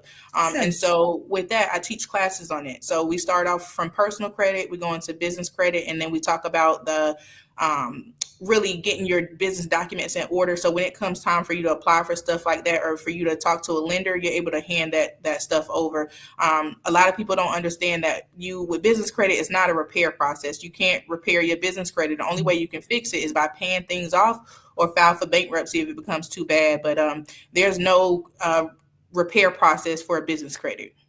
Oh, wow. So with personal credit, does it always have to work hand in hand? Because I know there are some opportunities where people have to be the grantor in order to obtain some type of credit. How often does that play out? And is that good to do? Well, it really just depends on the individual. A lot of times, so for me, I was able to purchase a car in my business name, and I was able to call over the phone, get an approval in 30 minutes, and then they drove the car from Georgia to North Carolina to deliver it to me. And I used my EIN number. I did put down about $500 for a down payment, but the process was really easy. So it really just depends on what companies that you're going to go and do business with to understand, how they structure everything. Now, I do want to say that they did try to get me to personal guarantee the car, and I told them I didn't want to. And so if you are watching this video and you do run into an instance where they're saying you have to personal guarantee, you don't necessarily have to go with that individual or that credit company, you can try something different. So don't always feel pressure to guarantee, because the goal of you building your business credit is to alleviate what you're doing on the personal side and push it over to the business. So then your business begins to fund your life. Absolutely. So how long does it take one to build business credit? So they accomplish an EIN number, they start a business, and they don't have any money put aside as of yet. How long does it take to build business credit before you can have that type of purchase power to buy a car or a home or lease or rent a facility? Well, I didn't buy a car until I was about 4 or 5 years in. Okay. And so I'm going to say that was contribute to me starting off with net 30 accounts. And so again, you don't have to have the good personal credit score, but if you are at a 740 or better, you can go straight to the business credit cards. And so really it takes you actually looking at what you need in your business, because a lot of the net 30 accounts are supply accounts. So if you buy trash bags or you have to order from Amazon or anything like that, you're looking at how can you leverage those to begin to build your credit. And you can build your business credit pretty fast. I'm going to say at least 6 months. But it really does depend on the individual and what your business goals are. And that's a common misconception is we have so much access to the internet, and the internet is saying, hey, you can go and get $100,000 real fast. But the reality is you got to focus on what's in front of you and what your goals are for your business. Absolutely. And I think those are definitely pearls of wisdom that they need to take with them. If you could go back and give your younger self one piece of advice, what would it be? I would say a big turning point for me as an adult that really, I think, shaped how I look at things now was, and this is probably taking it a little bit deep, but actually losing someone to suicide, right? So learning to have compassion, I would say my younger self would have more compassion for people, because I didn't grow up having compassion, but just being able to experience that human being and then seeing, okay, well, now I look at life a little bit different. You never know what people are experiencing and what they're going through. And so you always want to treat people nice, and don't project your personal feelings or what you're going through personally on other people, because you never know inside what they're dealing with. That is so true. That is so true. I mean, I think emotional intelligence is huge in this time, and we really have to be cognizant of those that we're working with and those that, we need to read the room. We need to be able to understand what people are going through. So I want to hop into the business and the branding side of things concerning your expertise. So what are some of the key elements of a strong personal brand? I would say for me, and for anybody really, just showing people who you are as a human being. That's what's going to really drive your business, showing them your personality, showing them what you like to eat. And, people are really, they want to see that kind of stuff, right? So, and it wasn't, and I speak on that because there's a company and a guy that's from, I'm sorry about the light. There's a guy here from Fayetteville, North Carolina, and he started a watch company, and he realized that his business didn't grow until he started showing his face. And so a lot of people don't want to show their face, or they want to be able to create a brand. But in order to get in the space where you could be behind the scenes, you have to leverage that personal brand first, and then start building on the personal brand. And then you can kind of scoot your way out, and say, okay, my company can stand on its own. Whereas I do have Personament Solutions, and I also have a community called the Future Rich Aunties. And if I approach people in the community and I tell them about it, they're like, oh, that's you. And that's because I've been able to build those brands and let them stand on their own, versus me having to be on the forefront of everything that it is that I do. I love it. So how can entrepreneurs truly leverage organic marketing to grow their business? Because you have TikTok, Facebook, IG, who put out all of these different applications that says, hey, we can help you get more likes. We can help you get more double taps. They even have some type of gadget that helps you. I guess it clicks how many times you can get likes. It's crazy. But how does that actually work? And is it even worth, the investment? So the organic marketing is really how I started. I never really paid for ads or anything like that. Even now, I do a lot of organic marketing. I've been able to reach about 1.5 million people on Facebook. And so the more you can focus on leveraging what you currently have access to instead of spending money, it may take a little bit longer, but it works out because you have genuine, authentic people that like you for you. You have people that, are going to refer you because they're like, oh, she showed me her kids or she showed me her grocery shopping. So just really breaking it down to show people that you're human too is really big. And I was able to also recently launch a podcast. And so with that podcast, people are not seeing the serious Sylvia. They're seeing the one that likes to joke and play and laugh. And so that really helps with, growing that brand in an organic way. And like I said, I really started off organically. I never really done the ad things because I wanted to see, okay, can I really do this? Absolutely. That's good. You dropping some pearls and wisdom, honey. So what are some of the common mistakes people make when building their brand, and how can they avoid it? Because I know I probably stumbled or tripped a couple of times in my building of who I am and the product that I want to put out there as a service or resource. So what are some of the misconceptions? I would say lack of consistency. So your consistency, no matter how you show up, as long as you show up, is what's going to matter the most. Because even when you're showing people your tough days and your rough days and how you don't really feel like it, you can even simply say today is not the day. Like, and people are going to be able to relate to that. So, just finding a way to show up regardless is what's going to be important. And what I think I do a lot of just setting my camera up and recording. And even though I may not be inspired in that moment to use the content, I still have it. So I focus on being the content instead of allowing the content to control me. Like, if I record something, I'm like, oh, I got to hear it and put it out. It's like, no, I'll sit it there. And then something is going to inspire me to do that. And I would say with that strategy, I was really dead on LinkedIn. I probably only have 189 Instagram followers, but my reach is about almost 30,000 people just from me posting consistently and using that content that I've gathered in my phone. So that's usually what really matters when you're actually interacting with, those who are out there in the social space. Yes, so and being consistent. Yes. Absolutely. So because I know a lot of people want to know, how does this algorithm thing work? So are you, really helping people when they are saying, hey, I want an opportunity to promote my business online. However, I want to be able to reach this specific type of audience. What would you say to that? I would say gather data. You want to operate your business, whether it's you trying to market your business or make financial decisions, you want to do that based off of the data that you're able to gather. And so the only way you can really gather that data is by looking at your analytics, seeing when people are available or when they're like the most people are online. So then that way you can get, okay, say I need to post every morning at 9:00. No matter what it looks like. And you're able to schedule so much these days. So it's just like, just get it done. Right. And so that's what would be my feedback for that part. So just get it out there.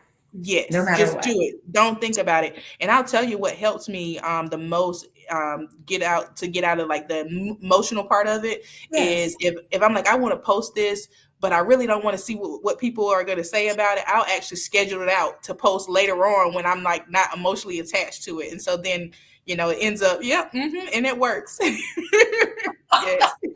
I love that. I love that. Now, I never thought about that because there are days I'll post something and I'm like, I'm not feeling it today. And if I'm going to delete it, right? I'm gonna snap, crackle, and pop. I don't care if they just say, why you post that? What you mean why I post that? Yes. I get it. So I definitely appreciate that wholeheartedly.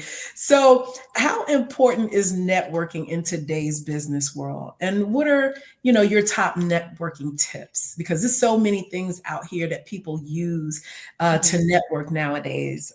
But what are some of your top networking tips? So I'm going to say networking is instrumental. I'm going to say my business didn't really see a big difference until I really started networking and I started focusing on that. And then also leveraging LinkedIn. With LinkedIn, you can go straight to the CEO, straight to the founder. And so what I do a lot of times, if I'm at an event, I'll see people on the panel or people that's really instrumental into orchestrating that event, and I'll connect with them on LinkedIn right then and there, and go ahead and send them a message. So then that way it's easy for us to stay connected and them to always remember me, like, oh, I met her at such and such event. And so now as we begin to network, they learn more about what I do, and then they start referring people to me, or either even sending me random emails and say, hey, did you sign up for this, or did you see this? So that's really has been helpful for me. So I tell you, this is good stuff. I hope that people are taking notes today, because I know I am. How do you help businesses stand out in competitive industries? Because everybody's a coach, everybody's a content creator, everybody, everybody has something to sell that, everybody wants to be a part of. So how do you, help business owners stand out? I would say I really stress collaboration, really us working together, because there's so many different pools of everybody doing great things. But if we can't come together on those great things, they only last but so long. So just making sure, one of the really big things that I focus on, especially with the women's community that I have, and then just business owners that I encounter, is making sure they have a good headshot.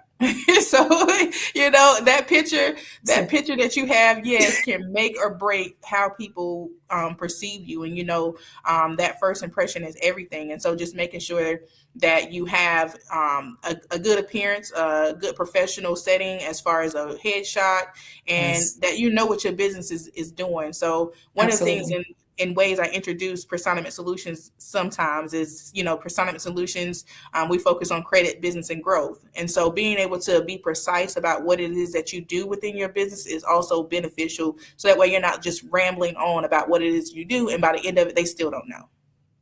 That's a great segue, because we're going right into the financial literacy and credit repair opportunities that you offer and, you give advice on. So why is credit repair such a crucial part of financial success?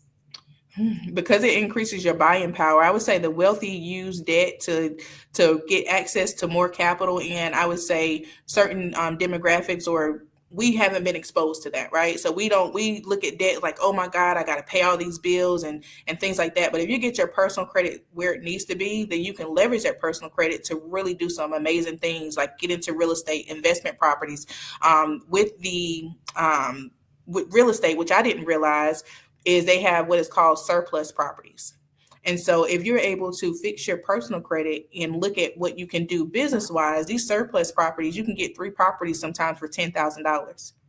So, yeah. And now they may not have any, some of them have structures on them, some of them don't, but that's where you have the surveyor come in and look at that land for you. And you can get property sometimes for $2,600. If you have good personal credit and you built your business credit, who's to say you don't have a $5,000 credit card that you can liquidate and buy that property with for $2,600? So those are different strategies that you'll look at whenever you're really looking at, how can I grow my portfolio? How can I diversify my revenue streams within my business? Absolutely. So I have to ask, because I know there's someone out there who's probably hoping that I ask this question. How do you bounce back from bankruptcy? How do you allow your credit to now become a better option to use after bankruptcy? Because some people are like, you go do bankruptcy, you file it, and it's like, you're like the curse of the devil. So how do you bounce back from bankruptcy? I would say bankruptcy is one of those things as a business owner that is really hard to bounce back from. If creditors or lenders see that on your credit, they're going to be like, okay, well, you have to get through that before we'll work with you. But we have had business owners come to our company and we're able to remove bankruptcies. And I would say that credit repair is simply looking at things that's 100% timely, 100% accurate, and 100% verifiable. So whether the account is yours or not, that information has to be reporting 100% accurate. And so with that being said, we had a client who came in, he had bankruptcies on his credit report. We were able to use our dispute letters and just look at how he was reporting and get those removed. Now, it may not come off of all of them, but I'm going to tell you what the strategy is. So the strategy is, even if it doesn't come off of all 3 credit bureaus, you're going to shop around and come up with a strategy to say, okay, I got it deleted off of Equifax. Let me find out what creditors are going to give me funding because they only check Equifax credit monitoring services, right? And so then you're able to kind of work your way around having that bankruptcy instead of letting it, I would say, create a shadow over you. Because I know some people get stuck there, personal and business wise, as far as the bankruptcies are concerned. So what are some of the myths about credit that people need to stop believing? That it's an overnight process. Because it's not. I would say we offer a 180-day money back guarantee, and because of that, we know that it takes a minimum of 6 months for you to be able to really increase your score where it needs to be. For home buying, it's about 640. If you want to be able to build your business credit, if you have a 740 or better, then you're able to go straight for those Chase cards and the American Express and those other kind of credit cards. And so just making sure that you know that it's not a one size fits all, where, someone can repair their credit in 90, it may take someone else a year. So it really just depends on what you have on your credit. And so just focusing on your own table. Awesome. So if bankruptcy is not an option for some people, what will happen if they say, I don't have the money to pay all this credit card debt that I'm in? What's a faster way to recover, or what methods can be used? Because, you have all these places out there that are like the, USA credit debt, people, what can they use? So I'm totally against those, just because they will have you not pay your bills at all, and then you're in a worse situation. So now you're paying on your bills, you have all these late payments, and your payment history are 65% of your credit score. So if you have late payments or you're overusing your credit cards, there's no way that your score can increase. So I would highly recommend just actually sitting down, listening out what accounts you have, and contacting the companies first to see what kind of hardship programs they have. Community bank is really, really big for being able to lower your monthly payment and lower what your interest rate is. So being able to sit down and say, okay, what kind of hardship programs do you all have available for me? Because I am facing hardship. I lost my income, or things are not going the way that I planned them to go. And I would start there first before I do any kind of debt consolidation, because that's essentially what it is. And with the debt consolidation, they're going to ask you to stop paying your bills. And then, you end up with worse credit. So, yeah. So it is very important that we have some financial literacy, because I see here that most people don't understand how it can impact the business and the growth of the business. But please share with us, how does financial literacy really impact business growth? It's major. I would say, because if you don't know, and what you don't know is what a lot of people say, right? But once you get access to things, you do better when you know better. And so financial literacy is really important, because you want to see how you can leverage, again, your personal credit into your business, and make sure that you are keeping those things in line. Absolutely. So that goes right into our next topic, motivation and mindsets. How do you stay motivated during challenging times? I would say God, really. And I would say, because I've been brought to a point in my business where I wanted to give up.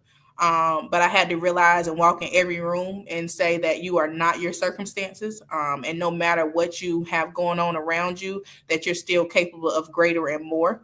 And so I went through a whole phase of where I tried to do like a 4-city tour. And with that 4-city tour, I reached out to a travel agent, and the travel agent locked me into 2 rooms, where one of them was $26,000, another one was $18,000. And I'm thinking to myself, like, how can I be out here teaching people about financial literacy, and I'm making mistakes like that? So for about 6 months, I was down in the dumps about it. But here I am, I would say 2 years later, teaching people about financial literacy, and they're able to learn from the mistakes that I've made. And so sometimes you have to go through stuff in order to be able to help the next person. And I'm just thankful that, again, God kept me on this journey to continue doing what I love. Okay. So what daily habits contribute to your success?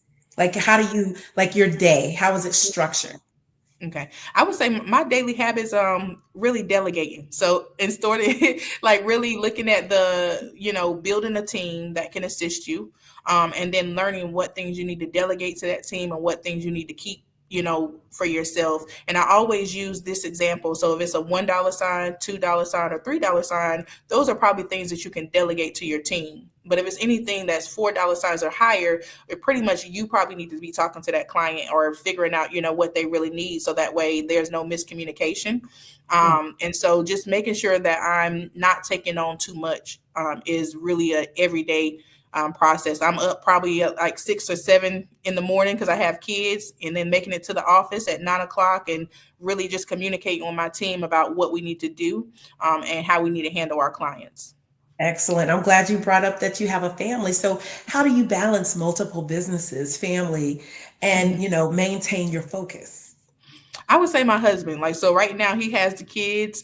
And so just having a spouse that's supportive is really important in business because if they worsen, it ain't gonna work. You can be like, you gotta go somewhere. So really having a supportive circle, I would say too, even with the Future Rich Aunties, which is a women's community that I have that I mentioned before, we are so supportive of one another. Like even if we do events, we're bringing the kids, and we try to make sure that we don't feel alone. And we talk pretty much every day. So really your network is what's going to be able to help you move forward and be successful in the business. A lot of times people want to be by themselves, or they say it's lonely at the top. But if you're able to build a sustainable network, it's not too lonely. You're going to have somebody like, girl, I failed today. You failed. Okay, we're going to move on. We're going to get it together. And it's, yep. And keep it moving. Right. Yes. That's the best way to look at it. So I have to know, Sylvia, what's next on the agenda for you? I know this absolutely beautiful mind of yours has to be brewing up another business opportunity for yourself and for others. What's next on the agenda? I would say, honestly, I think I've planted enough seeds over the last couple of years that I'm just looking to see everything grow. I do a lot of different things, especially with my office. Now I've been able to sign up with iPostal. So iPostal pays the rent at the office. So I've always been looking at how can I get what I'm doing in my business to cover my operating expenses. And so planting those seeds has allowed me to cover those expenses in my business so that way I can continue to do what I love. So I don't have anything coming up on the horizon. I'm just going to keep it moving on what I've been doing because in the past I have always felt like I needed to be doing something, or I can look at somebody else and say, hey, they're doing this. I need to go and do this. And I am not that way anymore. I just focus on what's in front of me and keep it moving. Everybody keep on telling me to write a book. So maybe that's coming up next. To ask you come on now. Come on now. So I do have a financial planner, and that is on Amazon. So that's where, I have the author title in the bio that you read, but actually writing a book. And I've already come up with the title. It's Becoming the Person You're Meant to Be. I just haven't wrote the inside of it yet, but it's coming. This is so amazing. So you got it, because I'm going to ask you a couple of times. Please tell the audience where they can reach you. Give them your information. Okay. So I am available on all social media platforms. My name is Sylvia Glanton. The name of my business is Personament Solutions, and that's spelled person, like meant to be. We're meant to be together, .com. And so if you look that up, you'll be able to find me on Google. I do a lot of my own PR work and just making sure that people can find me in the digital footprint. So again, just search up my name and you'll be able to get right to me. I'm on YouTube too. Excellent. So, and one last question. Mm-hmm. When you are teaching people, to balance out their credit report, and then of course how it folds into their personal and then into their business, what are some of some nuggets you would like to drop on them as they move forward in this space? I would say if you're going to repair your credit, make sure you're also building it as well. So don't just hire a credit repair company or go through the process of trying to repair your credit. Make sure you also know what resources can help you build your credit that don't require a credit check. This is awesome. I mean, you have been a wealth of information. And I know that as time goes on, I don't see more people using credit cards. I think we're getting ready to start going into another age of using some type of financial dynamic now. What would you say would be the next course of action for people to take concerning building business with finances? I would say education. Tap into free resources. So a lot of times, especially during the pandemic, it was all about signing up for courses, this course, that course. But there are so many local and state resources that's free and that's available or low cost. And if you look at it, those are investments into your business. So if a conference costs $250 to go to, that's a tax write-off. But you're also going into that room and paying to go into that space to get access to more information. So don't be afraid to invest in yourself. Absolutely. And that's a great segue. Do you have any investment tips for the entrepreneur or, the soon to be business owner that may be looking at some things like, how can I put some things away and put some money that's present to go for the future? I would say really just making sure that you're focusing on where you want to put those investments. That's going to be really important. So, if you want to have your 401k as a business owner is really important, and also making sure that you have stocks.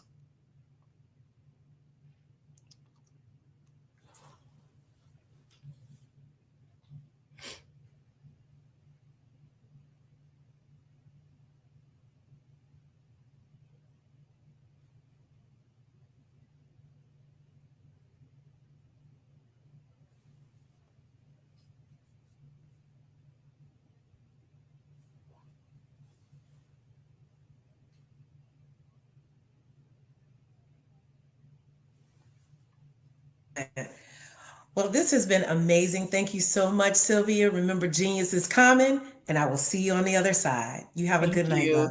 You too.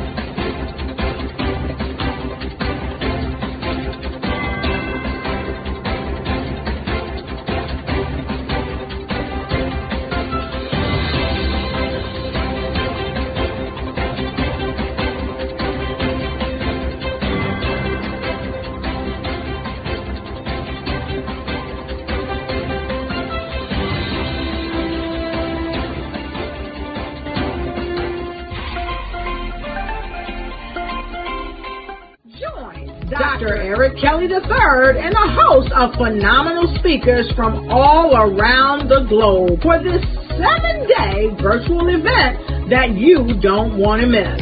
The mission of the Black Business Expo is to raise scholarship money from kids all the way from high school, all the way from college. The Black Business Olympics is one of the largest Black business showcases in the world. It is an opportunity for businesses and companies to showcase their businesses globally. We are going to be giving away laptops up to $5,000 away to students.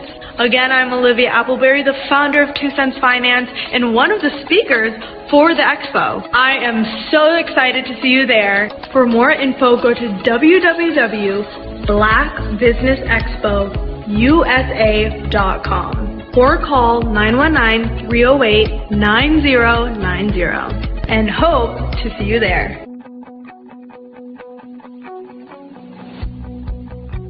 I am Black Business. From the moment I wake until the time I sleep. Yes, I am Black Business. I am Black Business. Tell me, are you Black Business? I am Black Business. Do you support Black businesses? Listen, I support Black business because I am Black Business. Black Business Expo, one of the largest business showcases in the history of Black business in the world. The world! Sign up today at www.blackbusinessexpousa.com or call 919-308-9090. I am Black Business. I am Black Black business. From the moment I wake until the time I sleep, I am Black business. I am Black business. Are you Black business? I am Black business. Do you support Black businesses? I support Black business because I am Black business.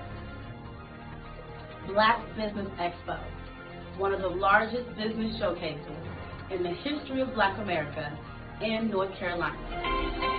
Join Dr. Eric Kelly III and a host of phenomenal speakers from all around the globe for this 7-day virtual event that you don't want to miss.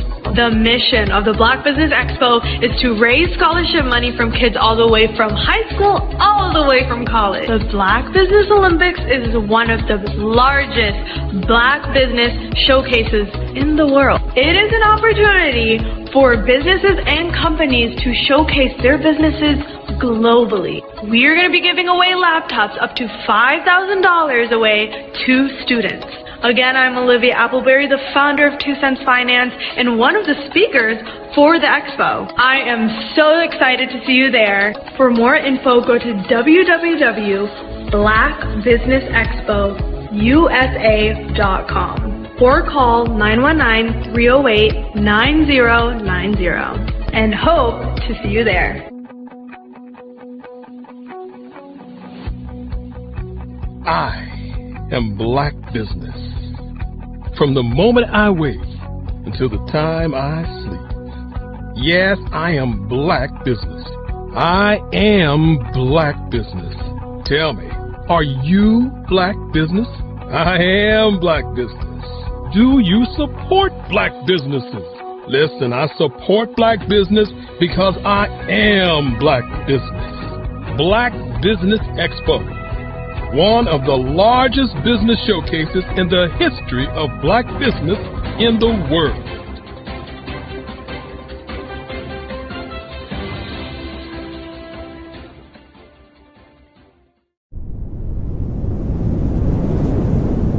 Hello, I am Dr. Eric Kelly III, the visionary strategist and founder of the Black Business Olympics. I invite you to showcase your Black-owned businesses on the Black Business Network global stage. The Black Business Olympics is a global Black Business Network platform that propels Black-owned businesses into the international spotlight. By showcasing your business on the Black Business Olympics platform, you can reach a worldwide audience of potential customers, partners, and investors. You can also establish yourself as a thought leader and expert in your field, attract lucrative partnerships, and more speaking engagements. In addition, the Black Business Olympics platform provides a valuable opportunity to connect and collaborate with like-minded entrepreneurs and business professionals from around the world. This can lead to new business opportunities, ideas, and relationships. Finally, by sharing your story and expertise on the Black Business Olympics platform, you can inspire and empower others. This is a powerful way to make a positive impact on the world and leave a lasting legacy. If you are a Black-owned business owner, I encourage you to seize the opportunity to showcase your business on the Black Business Olympics platform. It is a once-in-a-lifetime opportunity to make an indelible mark on the world. Be one of the 1,000 visionary entrepreneurs who are changing students' lives, shaping industries, and leaving an unforgettable legacy for their families. Unleash your voice on our global stage and watch your business thrive. Black Business Olympics is one of the largest Black business showcases in the history of Black business in the world. Yes, the entire world. Just give me a call today at 919-308-9090.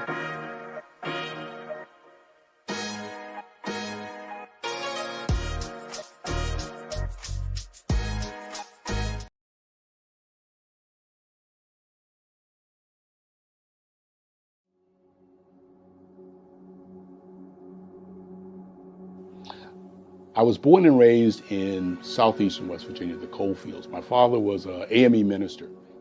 For me, I was very fortunate. Even though I grew up in the segregated South, I was surrounded by flourishing Black businesses, doctors, lawyers, bankers, dentists. They were all there and they were all successful. And I guess that's part of my dream, is to see that success come back. My name is Joseph Simmons, and I am the founder of the Center for Micro-Entrepreneurial Training. We have this moment in time where we can change the trajectory of people. And our focus is on women, Black and brown entrepreneurs, and their access to capital, their ability to build thriving businesses, the ability to employ people. There's a study that showed that in those three communities, especially Black and brown communities, $1 stays in those communities for 30 minutes. In white community, $1 stays in their communities for 8 hours. So think about it. For you in a Black or brown community to get gas, to get food, to go to a restaurant, you've got to leave your community, take those dollars out of that community and take it to another community that's already being well served. So if we can reverse that, if we can go from 30 minutes to an hour to 2 hours, that's progress. That's what we need to do. I was with SCORE, and then in May of 2020, of course, the events happened in regards to the murder of George Floyd. The other thing that I was experiencing was the denials of federal funds for small businesses. And it revolved around one thing. These businesses were not being prepared for grants and for government programs. And I came up with the idea for the Center for Micro-Entrepreneurial based off those two things. Morgan Stanley had a report out in 2020, first quarter, and it talked about there were 3 groups that were massively devastated by COVID-19 on their business. That was 1, women, number 2, Black, and number 3, brown entrepreneurs. The research showed that they had less cash on hand, they had less opportunity to go into a bank and get money, and they were very dependent on family and friends to keep their business up and running. If we can focus on those 3 groups, then we can have a dramatic impact on our communities. Really, the focus is on 3 areas. And those 3 areas are 1, the people, number 2, the courses, and number 3, a support network. Here at CMAT, we will provide you with the fundamentals for generational success. And you will be creating a vibrant community by attending our 5-day immersive training course.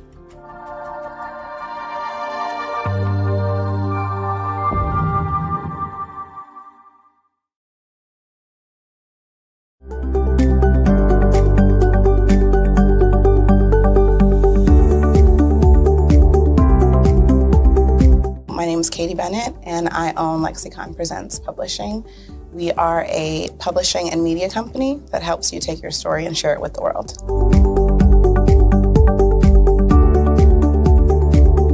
You know, for a while, I just had my family telling me to just hang it up, get over it, you know, and I had no support. And it was in your program that I really understood the necessity for having that help, having that support. And so now I actually feel like a CEO as we scale, as our clientele changes, as my company is opening doors for other people to, you know, take care of their families. It's just completely changed from just a mom who was publishing books.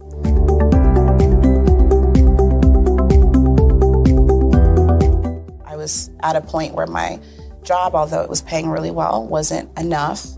And my business was always in the red, and I was tired of it. And so I came in just hoping to get some sort of help to just not end up in the red every month.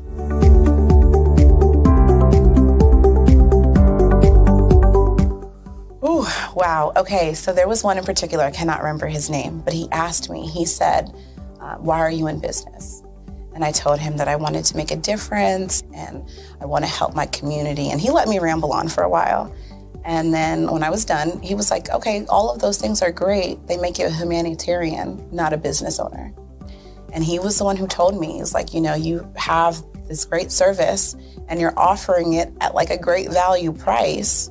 So to someone like myself, we don't know that we're going to get the value of what you're actually bringing. And so that gave me the confidence I needed to raise my price. It gave me the confidence to go after my actual client that I actually prefer to work with. And it really just changed everything for me. I don't think without him kind of giving me that push, I don't think I would have gotten to this point or position.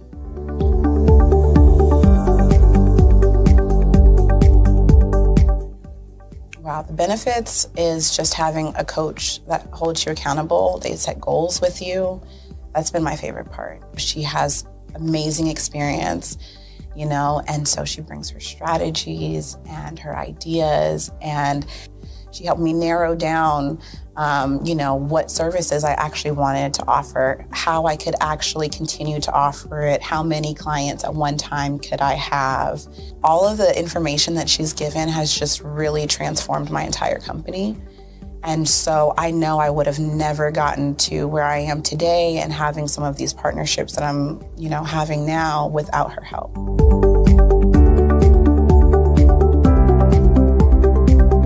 You're going to get information that you're not going to find on YouTube. You actually take the time to strategically give us the information, then give us time to actually apply it. I would also say that so that you're not just out on a ledge alone trying to figure this out. Like, you deserve to be in a community with other people who also want to grow their business. And then finally, the biggest thing I think I took away from CMET was that I had a whole office in Longwood, I still do, and at the time I had not paid my business tax receipt. I didn't know that was something you had to do. So that was like one of the first couple days of information, and I'm like, oh my gosh, let me go get that together right now. So I'm really glad that, CMET was there for myself, and, anybody else who has the opportunity, they need to do it.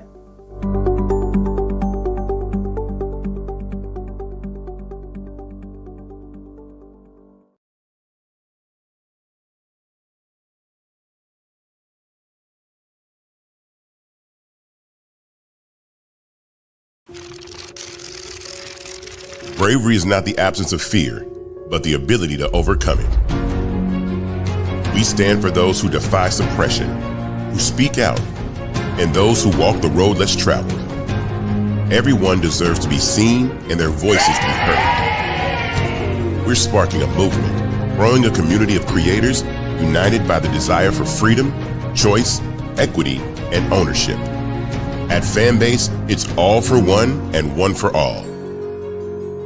We support each other to guide, promote, and uplift you in a place where you can unapologetically be yourself. A place where your voice, ideas, and creativity are not just welcomed, but celebrated. We are Black founded, minority funded, and supported by a diverse, inclusive, powerful community that believes in the strength of authenticity and individual choice. Regardless of success or background, we welcome you. The marginalized, the underappreciated, the successful, the superstar. We're for all who seek a space to express themselves freely, where they are rewarded for being their authentic, true self. We transcend labels because only we have the right to define ourselves. We are built for the brave, the culture, the creators, and for the future where everyone has a power to shape their own destiny, where all are empowered, voices are amplified, and freedom is embraced. For the first time, you have a chance to own the platform you helped make popular. It's a revolution, a movement in how we connect, create, and share. Everyone is a creator, and everyone has a fan base. Here, you can be you without limits.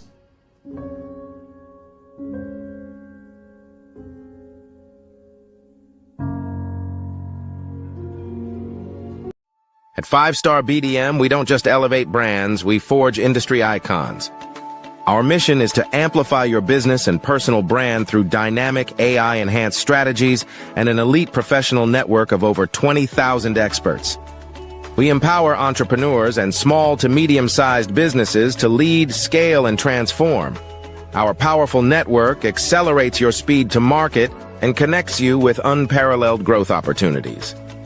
If you're ready to lead, we'll position your brand to set the industry standard.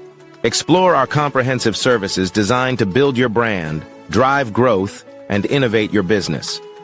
From personal branding and business development to technology solutions and investment banking, we offer tailored strategies that deliver measurable results and help you dominate your market. Our personal branding service uniquely tailors your professional story. Starting at just $99 per project, we offer online courses, in-person workshops, and scheduled weekly calls. Perfect for individuals beginning their personal branding journey, we help you craft a legacy that commands attention and respect.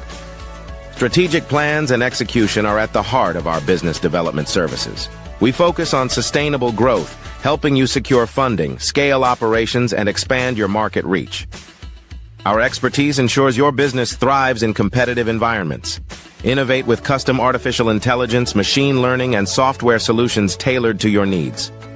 Our technology services are designed to enhance your business operations and drive efficiency, ensuring you stay ahead in the digital age. Discover real stories and real results. From healthcare startups to tech entrepreneurs, our clients have achieved extraordinary success. For instance, a healthcare brand transformation led to a 40% drop in patient infections, showcasing our impact in diverse industries.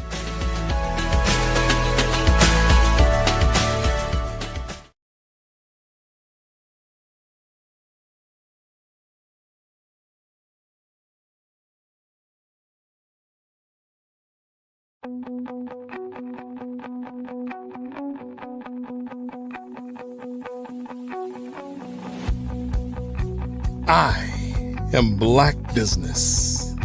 From the moment I wake until the time I sleep. Yes, I am Black Business. I am Black Business. Tell me, are you Black Business? I am Black Business. Do you support Black businesses? Listen, I support Black business because I am Black Business. Black Business Expo, one of the largest business showcases in the history of Black business in the world. The world! Sign up today at www.blackbusinessexpousa.com or call 919-308-9090. I am Black Business.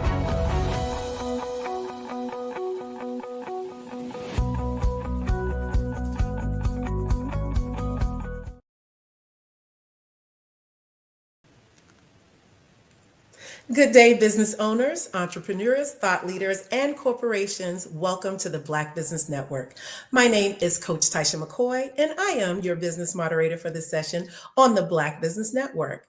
The Black Business Network is a 24-hour business network showcasing Black businesses, business owners, entrepreneurs, and thought leaders worldwide.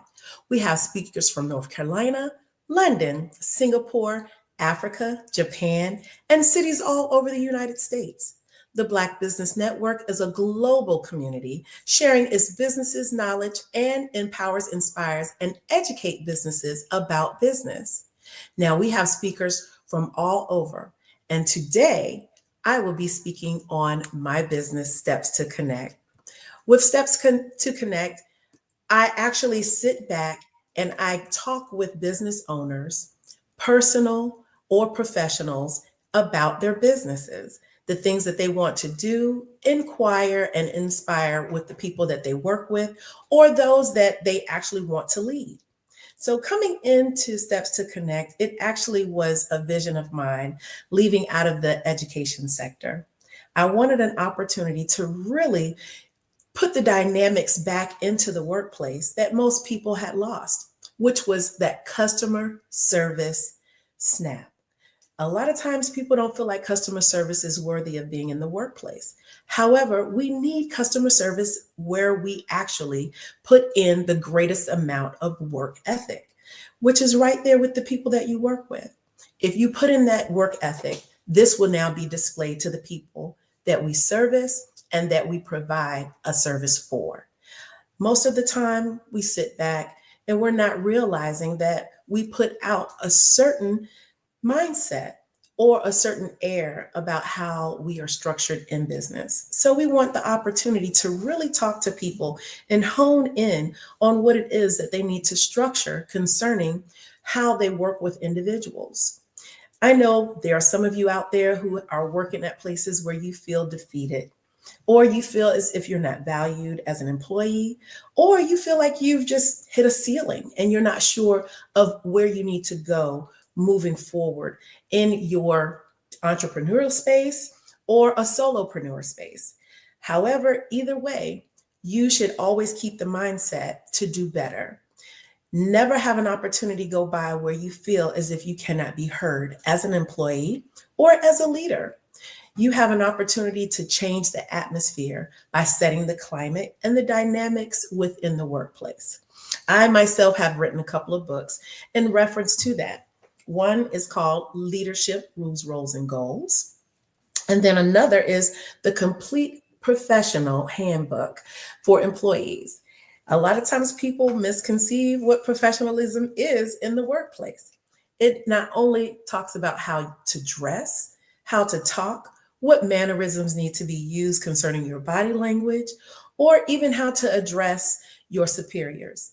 A lot of times it is always about protocol and how to follow those things that are innuendos in the workplace. When we have our leaders, we should respect them as leaders, no matter how difficult the space or challenging the workplace. You want to be able to still show respect to those that are your superiors. Same thing with those that are leaders. We want to treat those that work with us, beside us, and have a pulse in the office. We want to make sure that they are valued and they are appreciated. How do we do this? We do this by making sure that we support them in all efforts, allowing their ideas to have a seat at the table, having the opportunity to really gather your thoughts and initiate those things that will actually turn the workplace into a place that people want to come to each and every day. This is where they spend the majority of their workday. So we want to make sure that it's an atmosphere that is conducive for them to flow in. A professional flow, or a flow that they're actually able to work in so that they can project and put out what it is that you are servicing to your clients. This is necessary. This is a powerful tool that most of us don't think about using, but we need to. We need to think about the things that we actually set aside on the table and actually put them out there so that our counterparts will know exactly what to do moving to the next sector. When it comes to leadership, you are the blueprint. You are to set the tone for what it is that you're needing the people that you work with to do. You should lead first.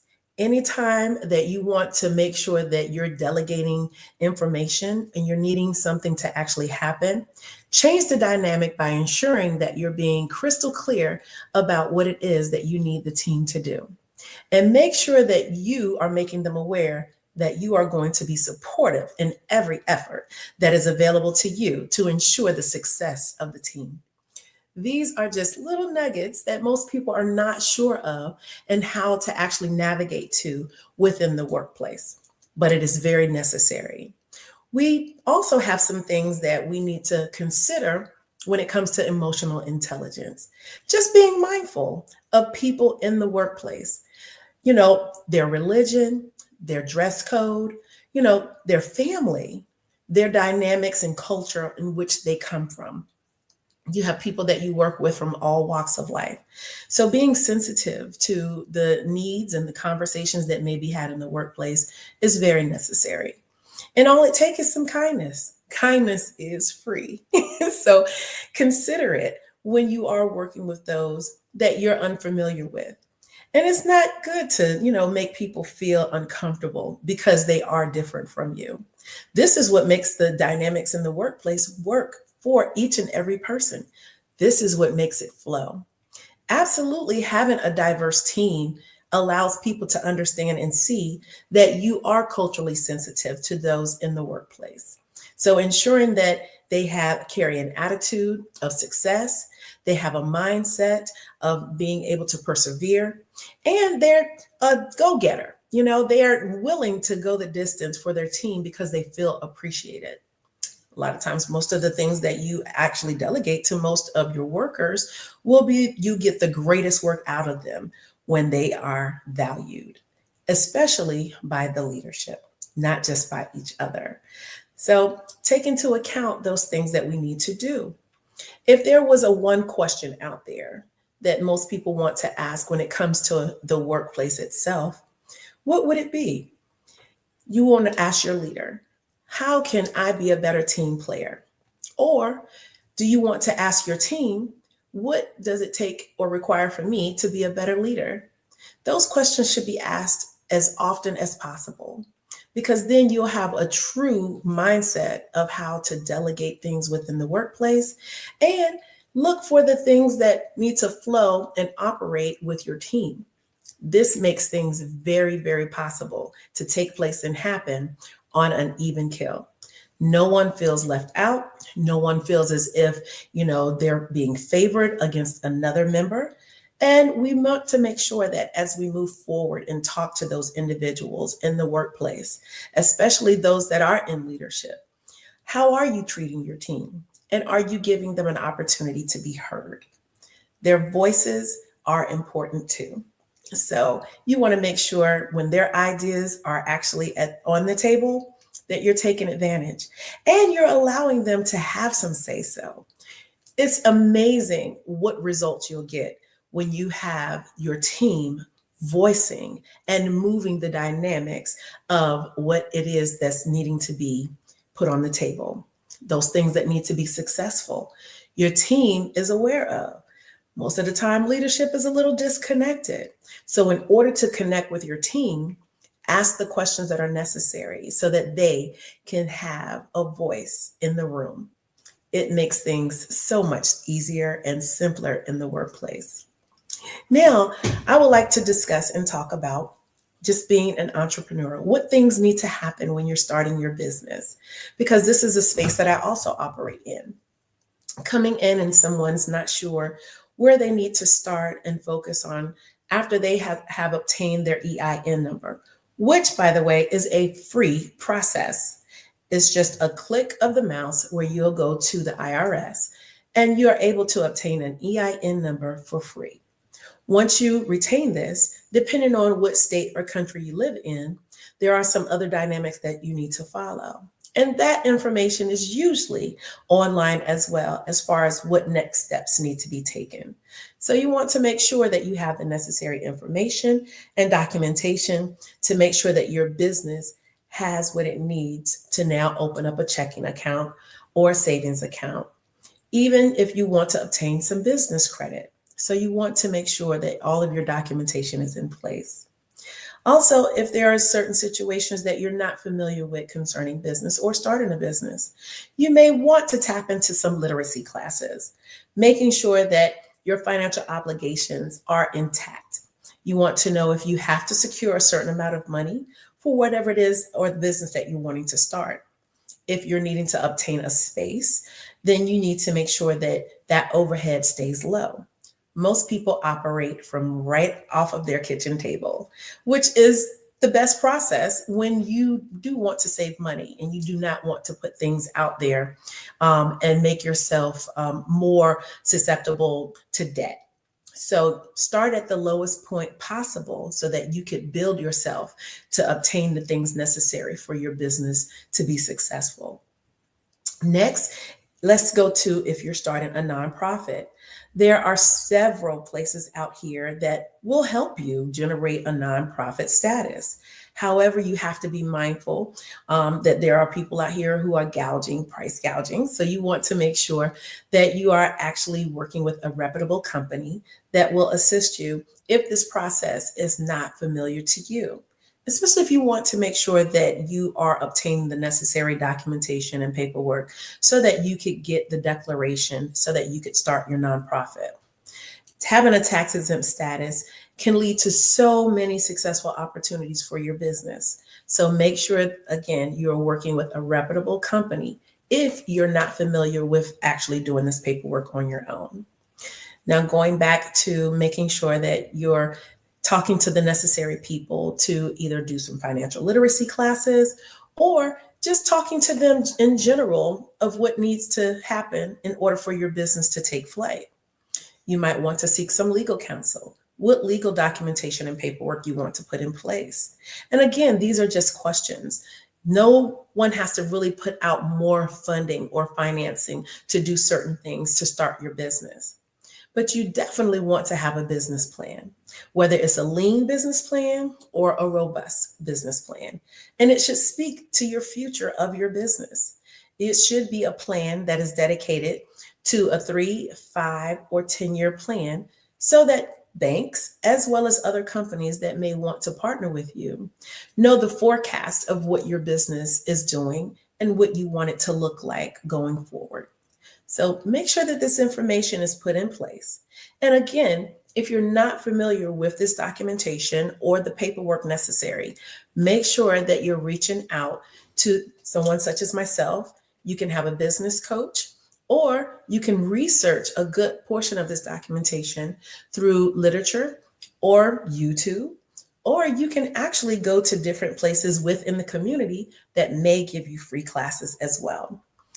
We have several places here within Virginia that's located right here locally. We have places called The Hive. We have Black Brand, which is a wonderful place for people to start business and put their things in place.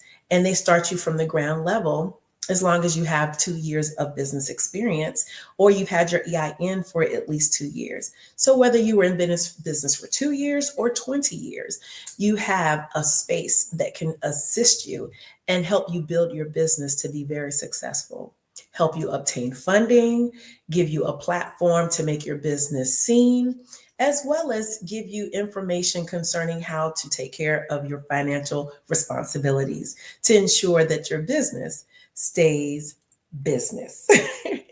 Also, let's talk about how we'll make sure that moving forward, how do we sustain our business? What do we need to do to make sure that things move steadily along?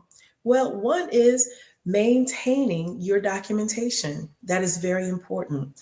That is important for when you need to file your taxes, or if the banks want to, or if you're obtaining a loan and the banks need to know what has your business been doing over the course of the years that it has been in business. So you have this information, you have this documentation, and it will give you much more leverage than you think. So this will actually help you obtain a loan and give you what you need so that you can sustain your business. So keeping your documentation and making sure that it's in place and kept in a place where you can easily put your hands on it. So make sure that it's there. Also, we want to make sure that moving forward, you have what you need as far as funding is concerned. If you're looking at doing some ventures with people, you may want to obtain some certifications. So there are many certifications on the Small Business Administration website or within your localities within your country or your state.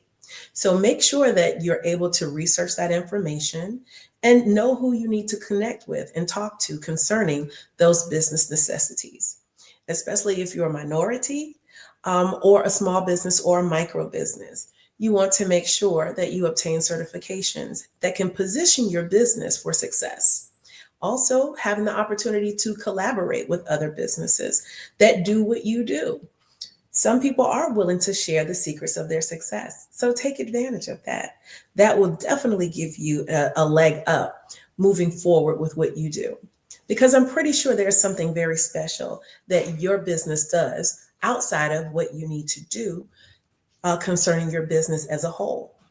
So let's think about how we can move business in an area or a dynamic that can be successful for you. Let's look at how we can obtain those who we work with, maybe contract or employees that we need to hire. We can put things in position and know that these are opportunities for us to grow our business steadily and fast. So we want to make sure that you put things in place to make sure that you have the necessary insurance, W-2 documentation, and that the people whom you're going to hire have the necessary skill training, and consistency concerning what it is that you're needing them to do. So that leads me into my next project. Companies who are looking to hire. If retention is high, you may want to look at why is the retention so high? Why do I have a revolving door of people coming in and out of my business? How can I maintain a steady workforce with the people that I currently work with? This is easy. This is by making sure that the people who come in have the skill, knowledge, and training, and you're going to hire them to do the job in which you have put out there. So you want to make sure when you're interviewing that the questions that you ask will be direct questions. They're not questions that maybe are all over the place where they're not too sure about how to answer those things. So we want to make sure that they have what it takes for you to actually give them a seat at the table and to be a part of your leadership team. So let's take into consideration the average person who's coming in and has never done the job before. However, they have the attitude, they have the tenacity, they have the go-get, and best of all, they have the people skills. But they're not quite, there where they need to be as far as the experience is concerned. So this may be an opportunity for you to bring someone on the team who has the mindset to really be a part of the team and take in the vision and mission of what the business requires. This is a self-starter. So they're going to do exactly what it is they need to do to make sure that it's successful. So let's take that into consideration if you hire someone who has the necessary skill, has the education, but they don't necessarily have the people skills. They're not people friendly, or they're not willing to adjust their attitude so that they could be a serious member of the team, but yet be someone who's willing to learn the vision and the mission of what it is that you need to have those who are working for you. So you have to consider the two. Do I want someone who is a self-starter, go-getter, has a mindset of success, a team player, and they're ready to go, rock and roll, but they don't necessarily have all the skill or the education, but can be trained? Or take on the person who has the knowledge, has the information, has the education, but they do not have the people skills.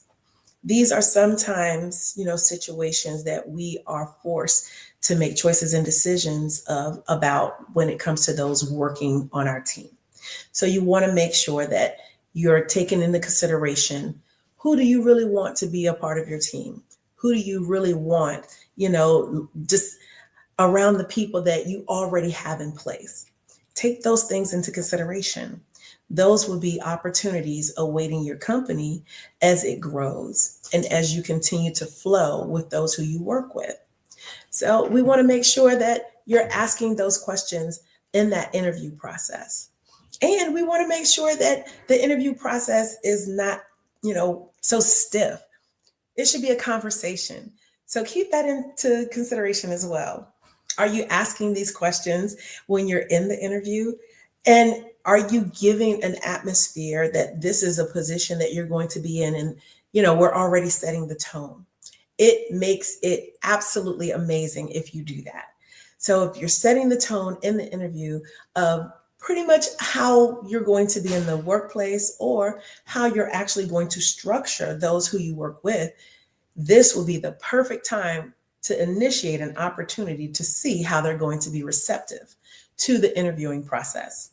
This makes things much more clearer, much more easier to flow in the interview process. So we want to make sure that as you move forward and you have things available to you, are your interview questions well-rounded?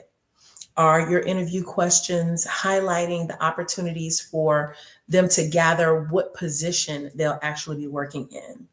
Have you given them enough information about the position that you're going to hire them for? Most times this information is not there. Then they come into the position and somebody's like, wait a minute, this was not in the job description. I have to figure out, is this the job that I really want to take on? Now you're stuck in a situation where you put someone in place, you've trained them, they now know what the job is, And now 30 days later, they quit. You probably spent more money going over the hiring process, training this individual, and onboarding them. And now they have quit.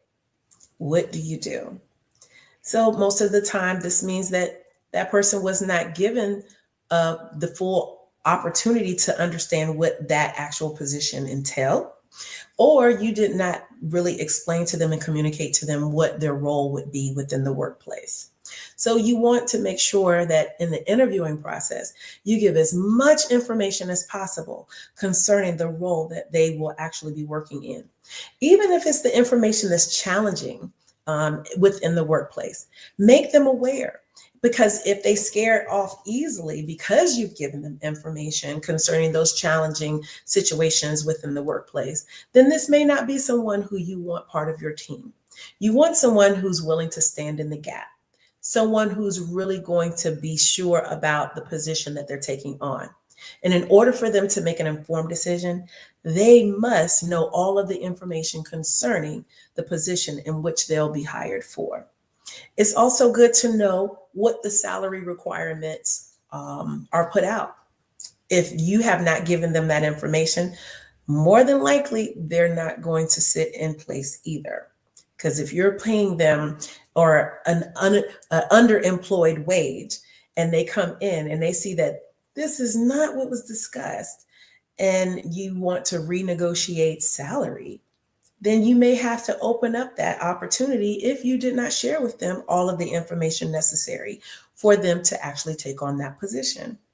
So be sure that you're very transparent about what opportunities are in the workplace. Make sure that they know that there's opportunity for growth or expansion. But if not, let them know this is a job.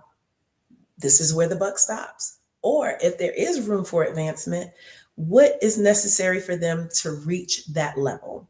What needs to be put in place? What does the evaluation process look like? Do you have a standard operating procedure?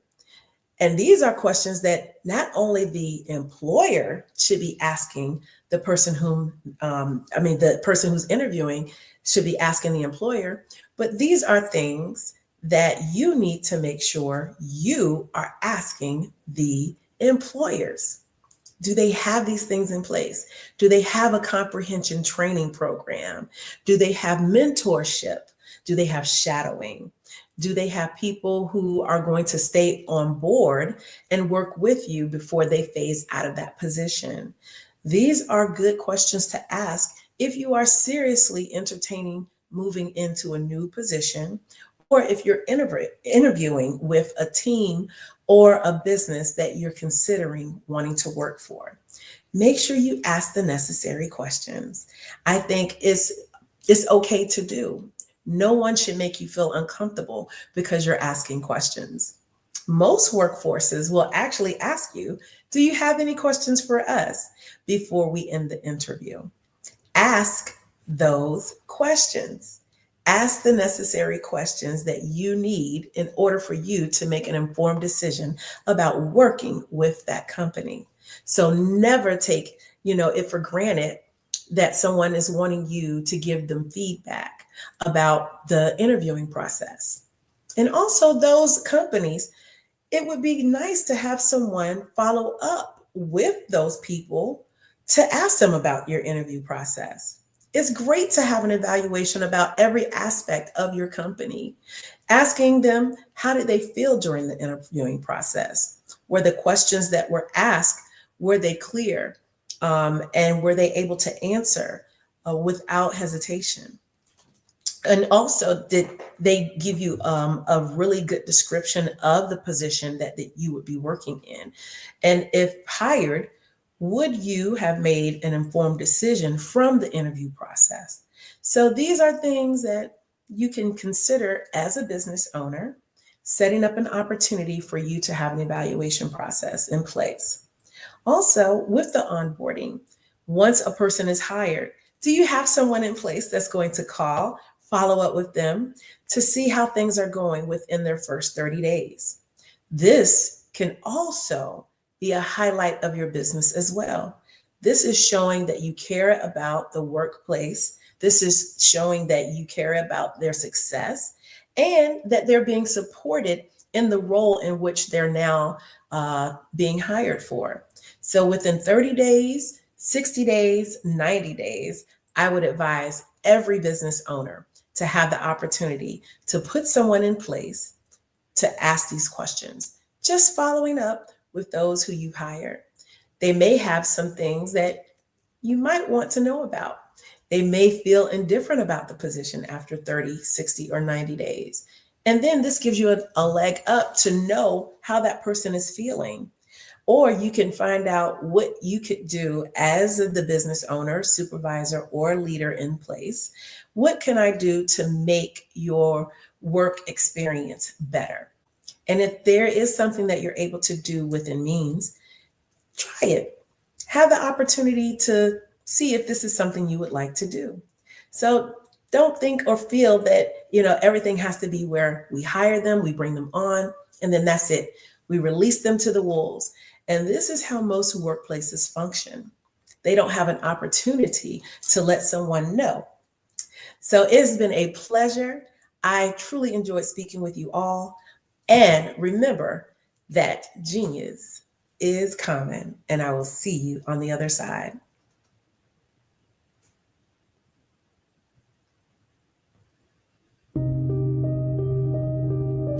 The Black Business Expo is changing my life. This year, they are giving away laptops and even $5,000 in cash to students just like me. I'm Alexis, and I want to go to college to fulfill my dream of becoming an entrepreneur. Help the Black Business Expo going to www.blackbusinessexpousa.com and also becoming a vendor, a sponsor, or donating.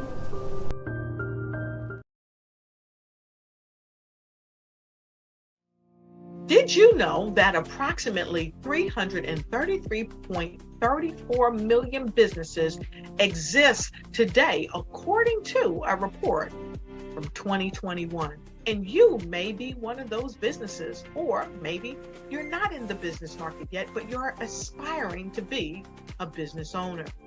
Well, guess what? You're in the right place at the right time. Because let's face it, everything is about timing and opportunity. Hi, my name is Dr. Lotus Richey, and I'm the CEO and founder of the Lotus Richey Coaching and Consulting LLC, along with the Lotus Richey Ignite Show.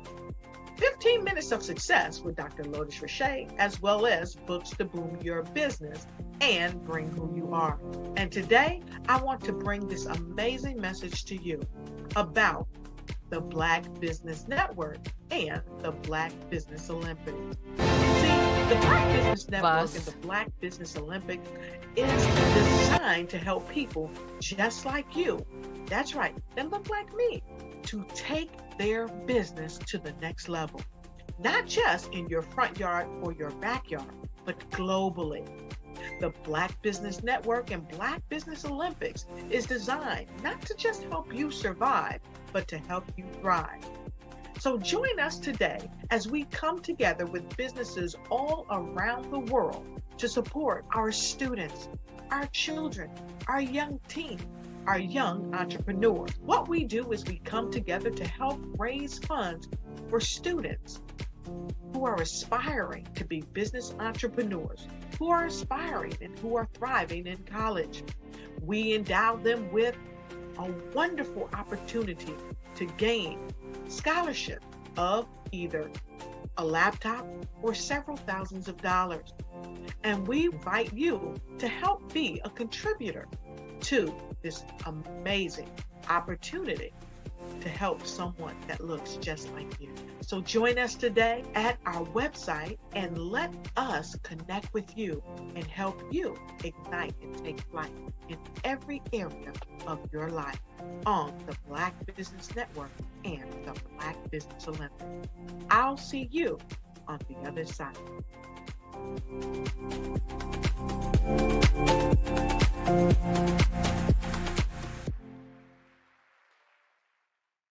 You see the career opportunity.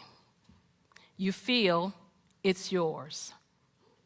After all, you're well qualified, but you don't apply. You feel stuck and can't move forward in your career. I've learned as a 10-year career strategist, we must learn how to show up. To show up, we will rise up. We have an amazing resource on this planet, a resource with tremendous potential. That resource is us, women. Far too many of us, when we want to rise up and advance in our careers, we hit an invisible barrier. It's called the glass ceiling. And when we do make it through the glass ceiling, chances are we're more closely scrutinized than men. As women, we face more barriers to promotions in many organizations. However, I've discovered the biggest barrier, believe it or not, is ourselves. As women, we often hold ourselves back.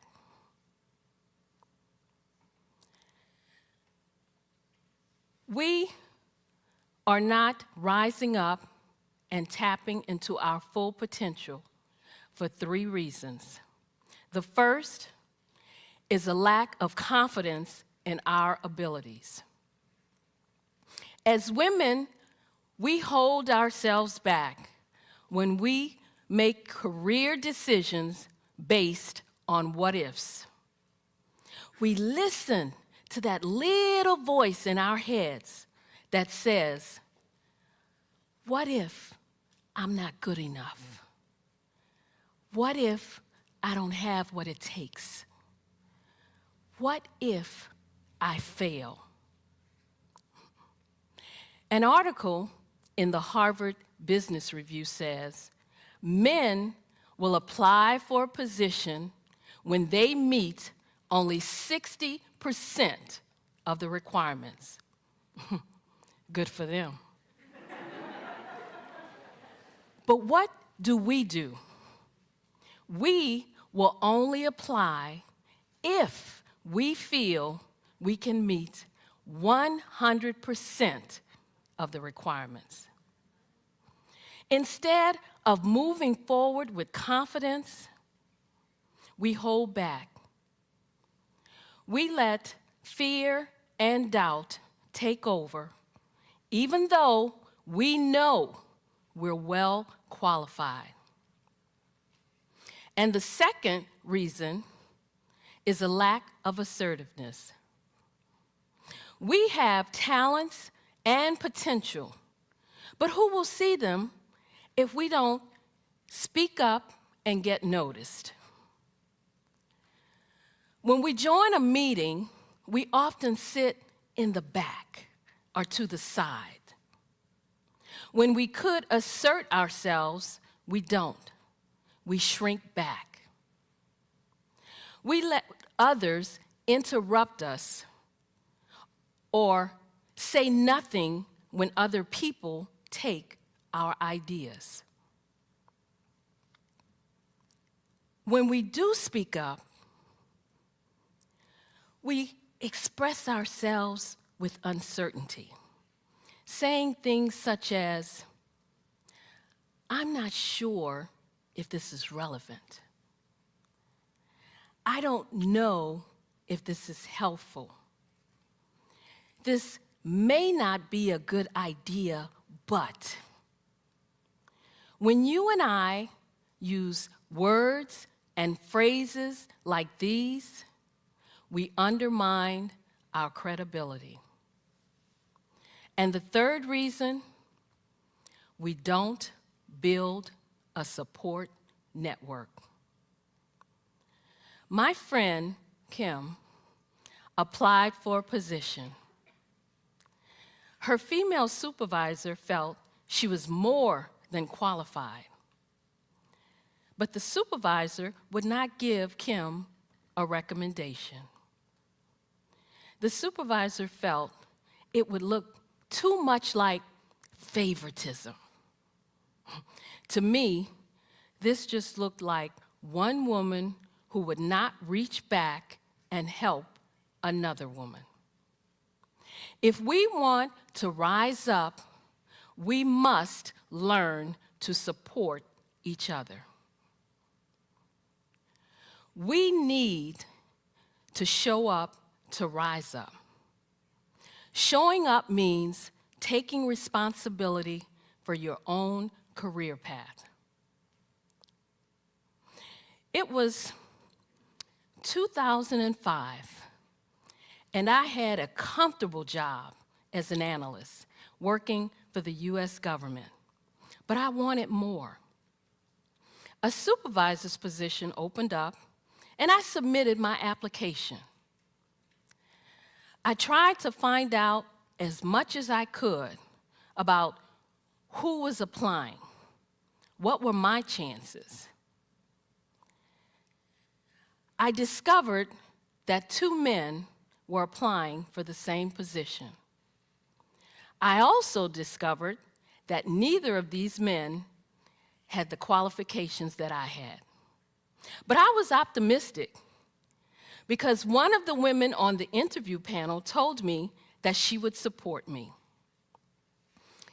So I walked into that interview room well prepared. I answered all their questions. I aced that interview. 3 days later, I was told I wasn't selected.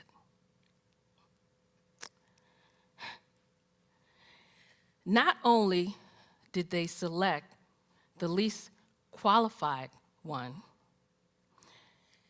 they selected someone who didn't even belong to the organization. I was shocked. I was hurt. I was angry. I thought, how could this be? It was like a slap in my face.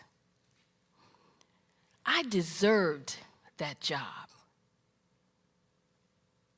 I thought, maybe I should just look for a job somewhere else. But I was in an exercise class, and it hit me. I'm not a quitter. I have never given up. I deserve this job. I'm good at what I do. At that moment, I realized that if I wanted to rise up, I needed to show up. We need to show up to rise up. Showing up means taking responsibility for your own career path. And then it happened. The man they hired quit. And the manager asked me, the more qualified one, to step into that position. I did. I showed up and I rose up in my career. Having worked with hundreds of women over the years, I know there are 3 steps we need to take to show up.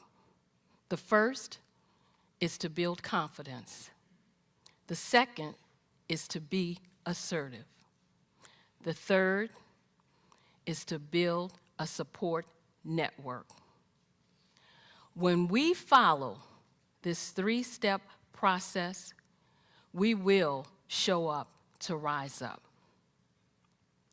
When we rise up and tap into our full potential, as women, you and I will contribute more to our organizations, more to our families, and more to our communities. When we show up to rise up, everyone wins.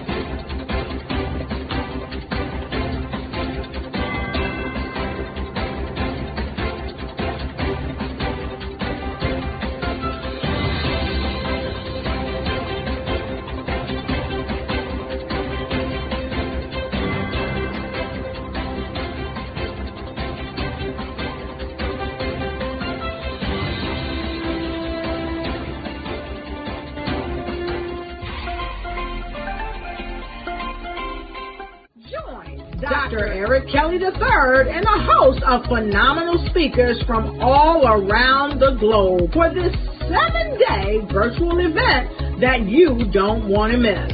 The mission of the Black Business Expo is to raise scholarship money from kids all the way from high school all the way from college. The Black Business Olympics is one of the largest Black business showcases in the world. It is an opportunity for businesses and companies to showcase their businesses globally. We are going to be giving away laptops up to $5,000 away to students. Again, I'm Olivia Appleberry, the founder of 2 Cents Finance and one of the speakers for the expo. I am so excited to see you there. For more info, go to www.blackbusinessexpousa.com or call 919-308-9090 and hope to see you there.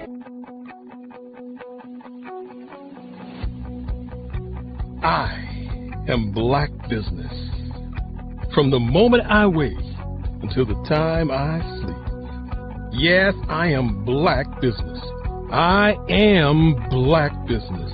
Tell me, are you Black Business? I am Black Business. Do you support Black businesses? Listen, I support Black business because I am Black Business. Black Business Expo, one of the largest business showcases in the history of Black business in the world. The world! Sign up today at www.blackbusinessexpousa.com or call 919-308-9090. I am Black Business. I am Black Business. From the moment I wake until the time I sleep, I am Black Business. I am Black Business. Are you Black Business? I am Black Business. Do you support Black businesses? I support Black business because I am Black business. Black Business Expo, one of the largest business showcases in the history of Black America in North Carolina. Join Dr. Eric Kelly III and a host of phenomenal speakers from all around the globe for this 7-day virtual event that you don't want to miss. The mission of the Black Business Expo is to raise scholarship money from kids all the way from high school all the way from college. The Black Business Olympics is one of the largest Black business showcases in the world. It is an opportunity for businesses and companies to showcase their businesses globally. We are going to be giving away laptops up to $5,000 away to students. Again, I'm Olivia Appleberry, the founder of 2 Cents Finance and one of the speakers for the expo. I am so excited to see you there. For more info, go to www blackbusinessexpousa.com or call 919-308-9090 and hope to see you there. I am Black Business. From the moment I wake until the time I sleep.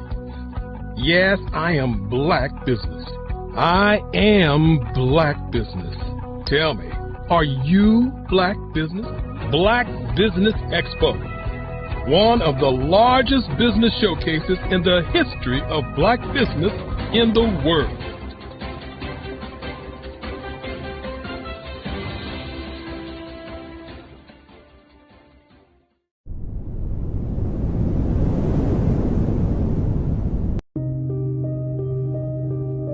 The Black Business Expo is changing my life.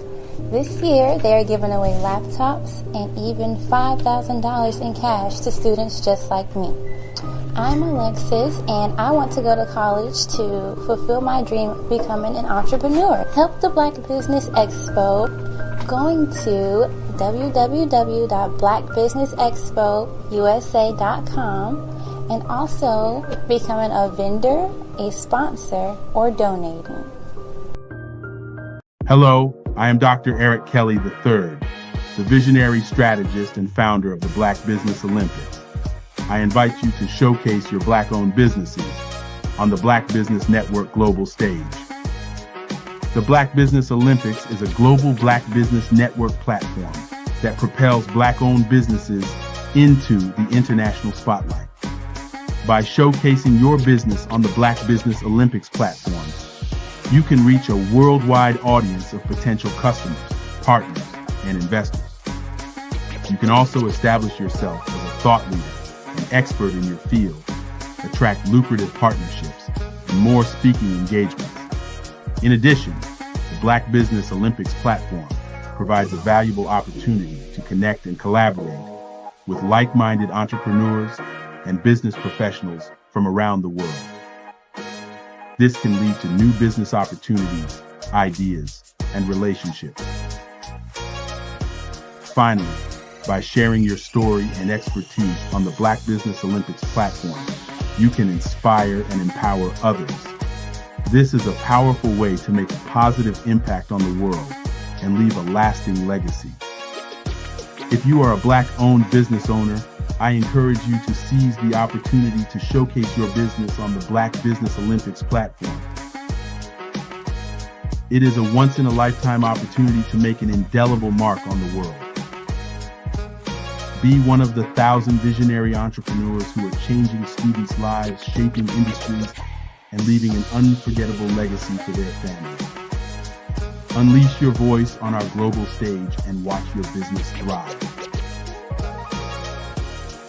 Black Business Olympics is one of the largest Black business showcases in the history of Black business in the world. Yes, the entire world. Just give me a call today at 919-308-9090.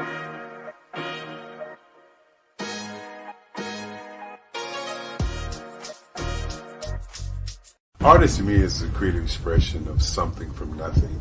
You know, it explodes onto the canvas, or it explodes on in my work. One of the things that I try to do more than anything is I try to just give the lines and the movements and emotions and expressions into what I do. Art really means to me a chance to express how I feel deep down inside. Most of my art begins as a thought that I might have, you know, whether it's sports, whether it's history, whether it's a woman or a man. It pretty much starts as an idea of thought before I get into the actual image of what I'm going to draw. I do a lot of historical pieces. I was a history minor in college, and I love to do history pieces. And a lot of times I'm thinking about history, and then I try to make that history impact you as you look at it. That's one of the reasons I do pictures so large. People ask me, why do I do pictures so big? And I tell them, I want the piece to impact them as they're looking at it, to kind of dominate them, dominate their space. most of my pieces I try to do off page. I don't try to do anything that's going to be in those four corners or in a square. And I want your imagination to be a part of the piece that you're looking at.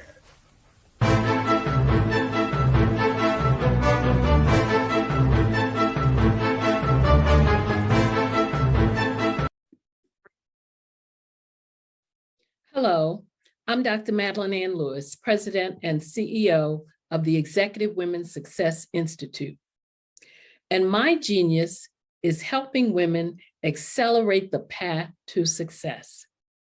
You know, I was blessed to have strong women in my life who encouraged, motivated, and pushed me to do my best and to never even think about giving up on my dreams. So I say to women, we must show up to rise up. We have talents and potential, but who will see them if we don't speak up and get noticed? I know that women are a tremendous resource on this planet, and there is nothing more fulfilling than helping a woman tap into her full potential. I do this because I want to be a part of helping as many women as I can to show up, to rise up. I do this because genius is common. Did you know women represent just 3% of Fortune 500 CEOs and less than 15% of corporate executives at top companies worldwide? Have you wondered what the secrets are to getting into the top ranks, whether in the private or public sector? Do you want to figure out how to stop being held back in your career or passed over for promotion? Then you're in the right place. Hi, I'm Dr. Madeline Ann Lewis, President and CEO of the Executive Women's Success Institute. I have decades of experience in the military, the federal government, and corporate America. And my mission is to help women succeed and tap into their full potential. I want to reach 1 million+ women around the world to become the leaders they are meant to be. So if you want to move into a management or executive level position, or maybe you are a female veteran transitioning out of the military into business entrepreneurship, then reach out to the Executive Women's Success Institute at 301-693-3284. Let us get you on the fast track to success.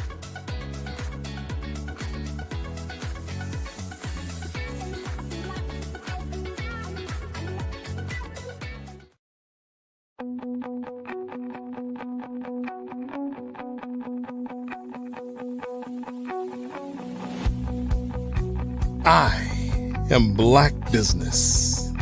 From the moment I wake until the time I sleep. Yes, I am Black Business. I am Black Business. Tell me, are you Black Business? I am Black Business. Do you support Black businesses? Listen, I support Black business because I am Black Business. Black Business Expo, one of the largest business showcases in the history of Black business in the world. The world! Sign up today at www.blackbusinessexpousa.com or call 919-308-9090. I am Black Business.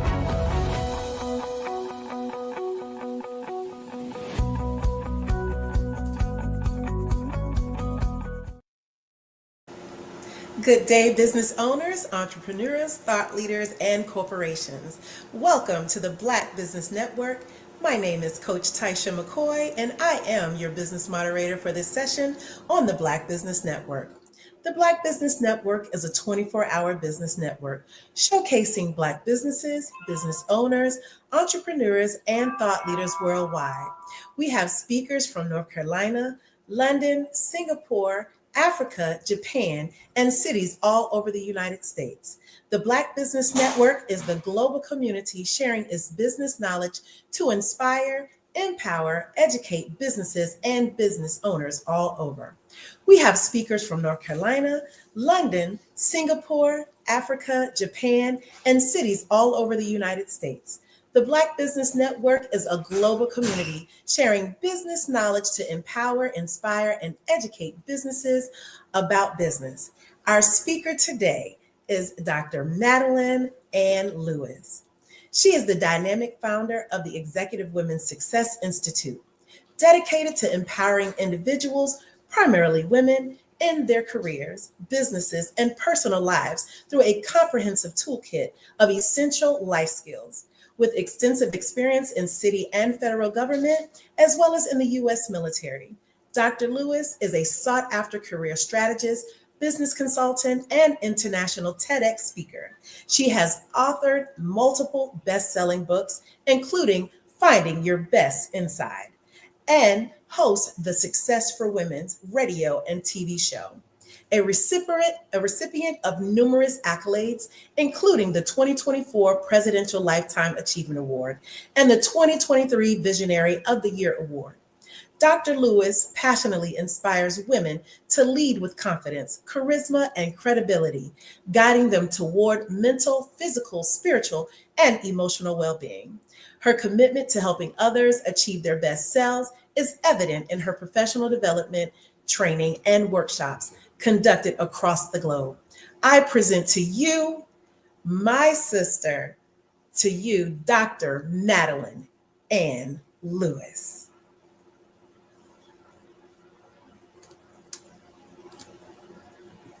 Greetings. I can't hear you, Dr. Lewis. There you go. Yes, how are you? And thank you so much for that beautiful introduction. I'm sitting here trying to figure out who you're talking about. Yes, this awesome, amazing woman that is sitting next to me. I so appreciate you for just having the time and opportunity to come share with us your thoughts and expertise in this space. Thank you. Thank you. Looking forward to it. Absolutely. So genius is coming, and I'll see you on the other side. Okay. Wow. That introduction, it does make one sit here and think, who is she talking about? But hello, hello, hello, everyone. You know, I am such a fan, as you know, of this network. And I'm always honored when I get the opportunity to be on such a phenomenal platform. And at this particular time right now, it is really so special to be able to be on this platform that will, it's just a platform that will let our voices be heard and our talents be seen. That is something special. Because this platform right here shares information about business to help individuals look at what's next. And the amazing part is that it's all information that you can get in real time from individuals who have been there and done that, and they're experts in their industry. So I am proud to be in the company of so many unselfish individuals from all around the globe who are so willing to share their expertise and provide so many resources to help others grow and move forward. And all of this, again, is on a platform that's making history during a time when history is being made. So before getting started, I want to take a moment just to thank Dr. Eric Kelly III for allowing me to be a part of this groundbreaking, history-making platform. Thank you, Dr. Kelly, for sharing this incredible vision with the world. Thank you for being a visionary, an encouragement, an inspiration, and more importantly, for always being willing to share your expertise with us. Thank you for producing this one-of-a-kind platform, a platform that is not seen anywhere. I mean, you have brought to the world what is undoubtedly recognized as the greatest of all times. The Black Business Olympics and the Black Business Network, it's changing the lives of people and businesses worldwide. I mean, you can take great pride in knowing you're leaving a legacy that future generations will be able to look back on, learn from, and build from. So I say again to you, Dr. Kelly, thank you. And again, I want to say hello to all the viewers out there. I am Dr. Madeline Ann Lewis, President and CEO of the Executive Women's Success Institute. And yes, I help women navigate through some of the obstacles that they may face when trying to reach the top rung of the career ladder. And I also help female veterans who are transitioning out of the military into entrepreneurship. I help them to focus on a positive and successful mindset. And with all of that said, that's what I want to talk about tonight, a positive and successful mindset. I want to explore the transformative power of a positive and successful mindset. I'm going to talk about something that's very fundamental to all of us, something at the heart of every accomplishment, every success story, and every dream realized.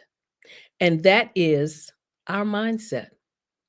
You know, one of the things we hear often from Dr. Kelly is to truly understand mindset, we must look beyond it. We must think about the mind shift, the mind print, and the mind state. So my question to you is, what's your current state of mind? I want you to think about that question for a moment. And in case you're wondering, why am I asking you this question? Well, it's because whether you're an executive leading a team, an entrepreneur that's forging a new path, or even a professional striving for excellence, cultivating a successful, driven mindset, that's the key to unlocking your true potential. And you may also be wondering, what exactly does it mean to have a successful mindset? Well, guess what? You have to look at your thinking. And why is thinking so important? Well, let me share with you the incredible synergy between mindset and thinking. Two forces that shape not only how we see the world, but also how we navigate through it. These two elements are the architects of our lives, and when balanced, they unlock the door to limitless potential. It goes beyond simple positivity or daydreaming about goals. It's a way of approaching life with determination, resilience, and an unwavering confidence in your abilities. It's about viewing challenges as chances for growth and setbacks as steps towards something greater. So why do you think thinking matters to your mindset? Well, let's begin with thinking. Thinking is the engine of the mind, the process of exploring possibilities, solving problems, and envisioning the future. But guess what? The most powerful thing you can do is to listen. Why? Because every achievement begins with a thought. And our thoughts are powerful. Our thoughts starts in the mind. And we know, even though we may not always believe, but it is very true that as a man thinks, so is he. So remember this: when your mind changes, your behavior changes. It is through thinking that we gain clarity, challenge assumptions, and develop solutions. But thinking alone is not enough. It must be guided by your mindset. Your mindset is the compass that directs your thinking. It is your attitude, your belief system, and your inner framework. A positive mindset embraces growth, while a fixed mindset halts progress. So, together, your mindset and your thinking will determine the quality of the life you can, will, and should lead. Because a strong mindset without deliberate thinking, without a healthy mindset, can wander aimlessly. So, to balance the two is the key to success. The balance between mindset and thinking. Well, picture this: your mindset is the fertile soil, and your thoughts are the seeds. So if the seed, no, wait a minute, if the soil is rich and prepared, then the seeds of your thoughts will flourish. But without proper care, without a growth oriented mindset, those seeds may wither. Balancing the two means ensuring that your mindset, excuse me, remains open and optimistic while your thinking remains disciplined and purposeful. Let me give you another example that may give you a better picture, okay? Here's an example of thinking without the right mindset, which would be imbalanced, okay? Let's use Lisa as an example. She focuses on thinking and strategy.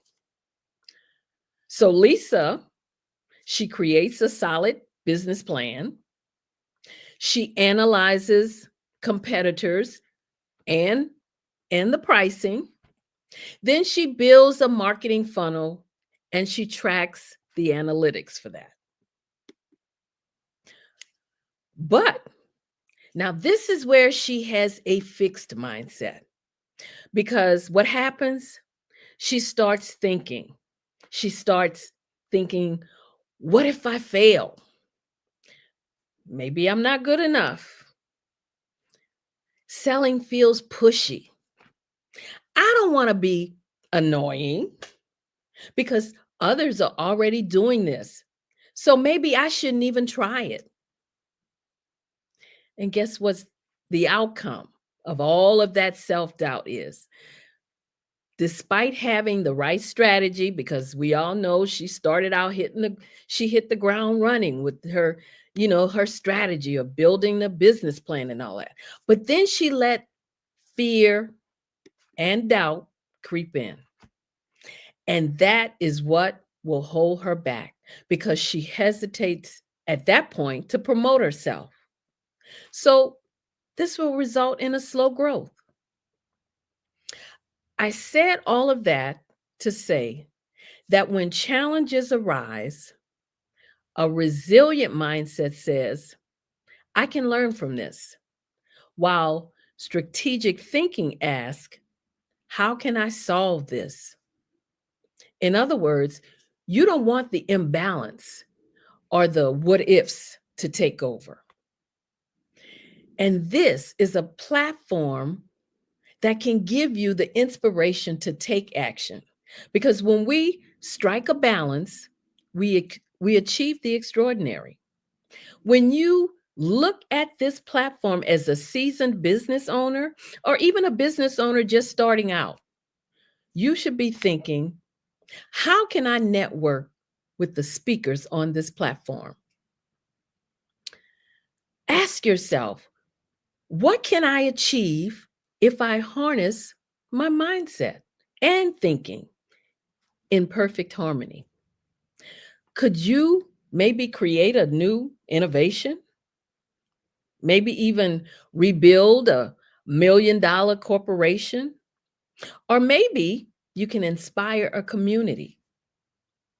The answer is absolutely yes, you can. All it takes is focused thinking along with a positive mindset.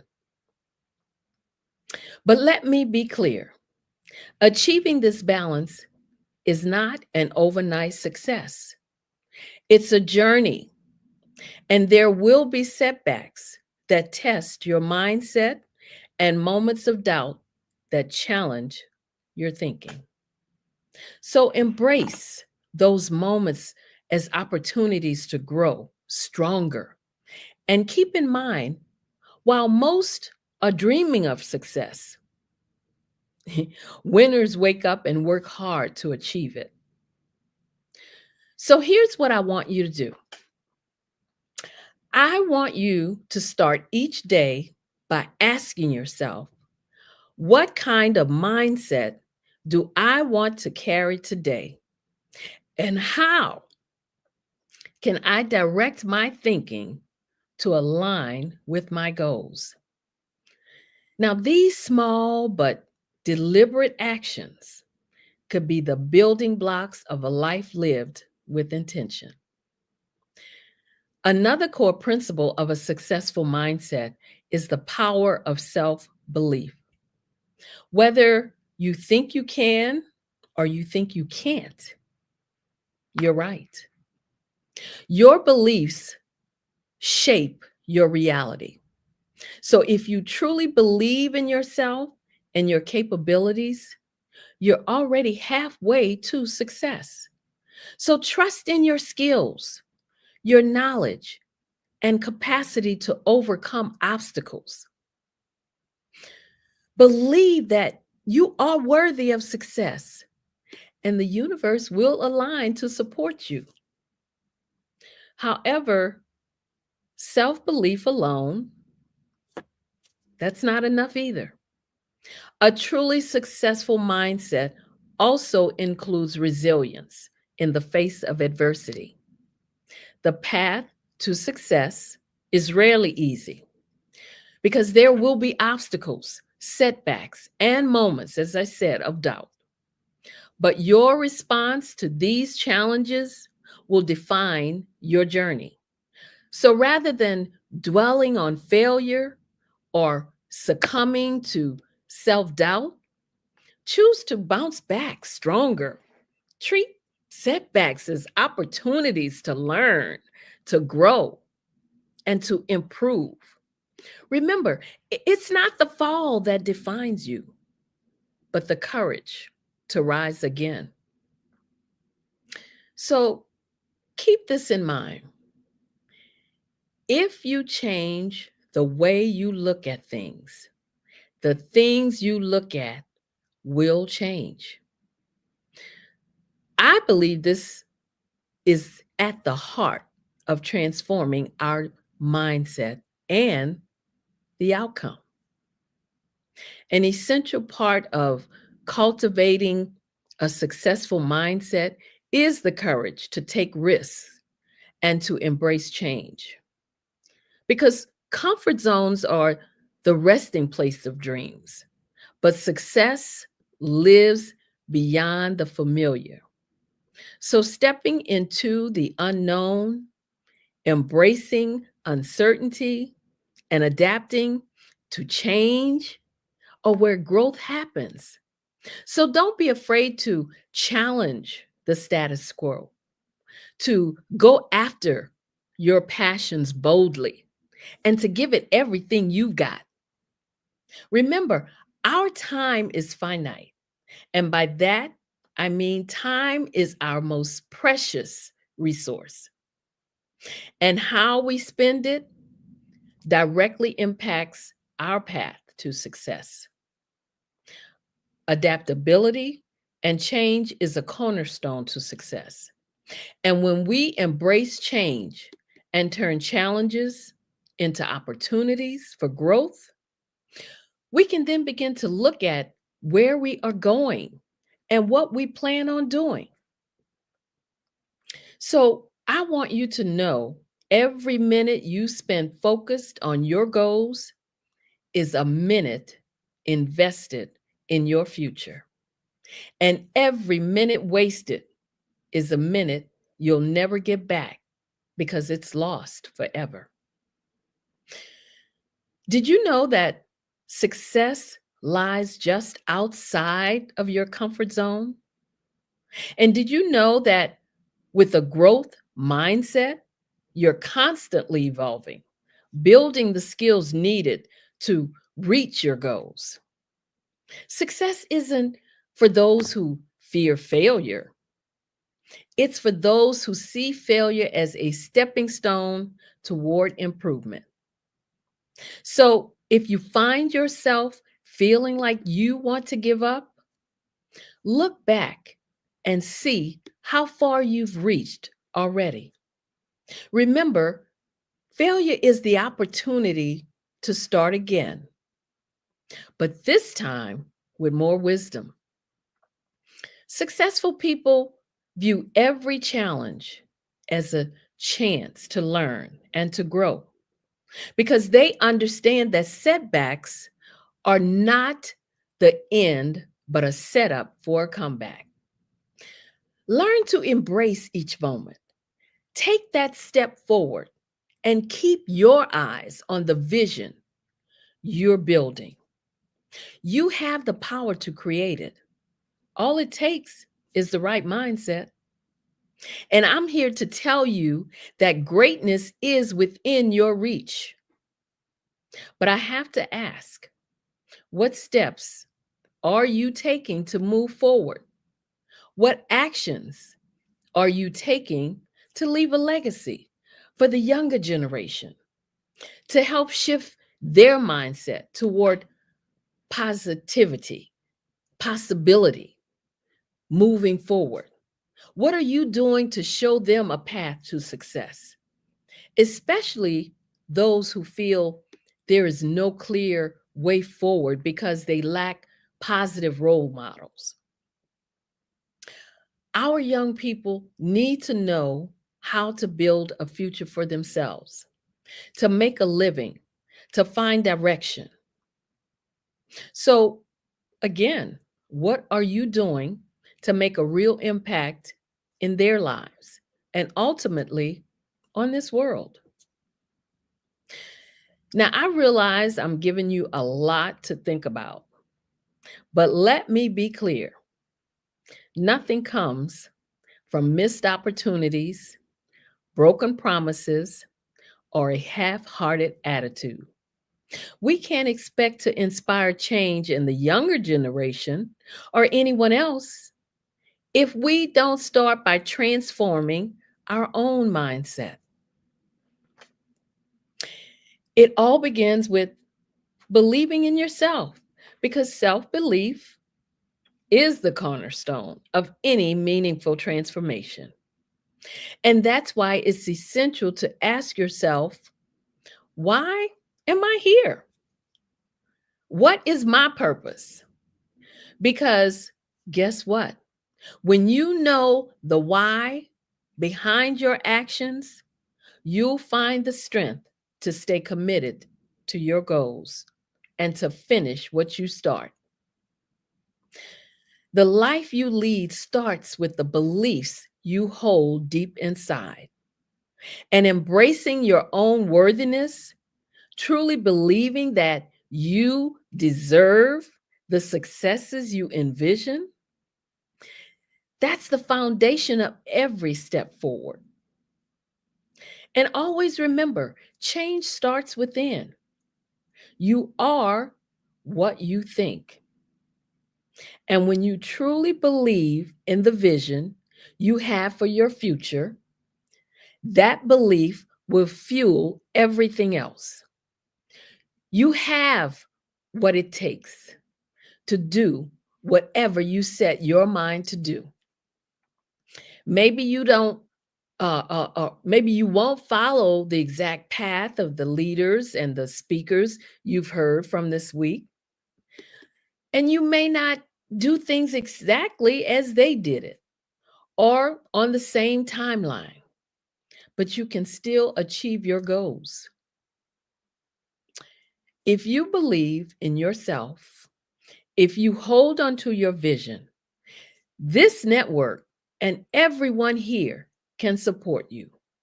This community can open doors, guide you toward new opportunities, and offer insights that can change your life.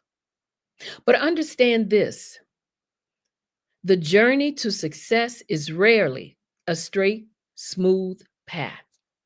It's full of twists, turns, and moments that will test your resilience.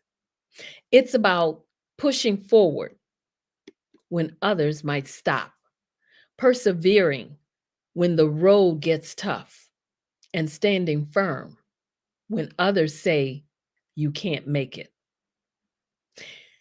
And when you feel the urge to quit before even getting started, remember this: quitting may offer momentary relief, but it will also steal from you the chance to discover the depths of your potential. It's in those difficult moments when you're tempted to give up that you learn who you truly are. Each time you push through, you're proving to yourself that you're capable of so much more than you thought. So the question, as Dr. Kelly asked earlier this week, do you execute? Will you execute today? Will you use your imagination for compensation? Or are you a person who will take in the information and do nothing with it? Let today be the day you commit fully to your journey. Believe in yourself, embrace your worthiness, and remember that success isn't just for others, it's for you too. I mean, the only thing standing between you and your dreams is the courage to believe that you can make them real. And I am sure you already know that some people succeed because they are destined to, but most people succeed because they're determined to. Determination is the fuel that keeps us moving forward, even when the path gets tough. Think about what you're passionate about, the values that guide you, and the skills that make you come alive.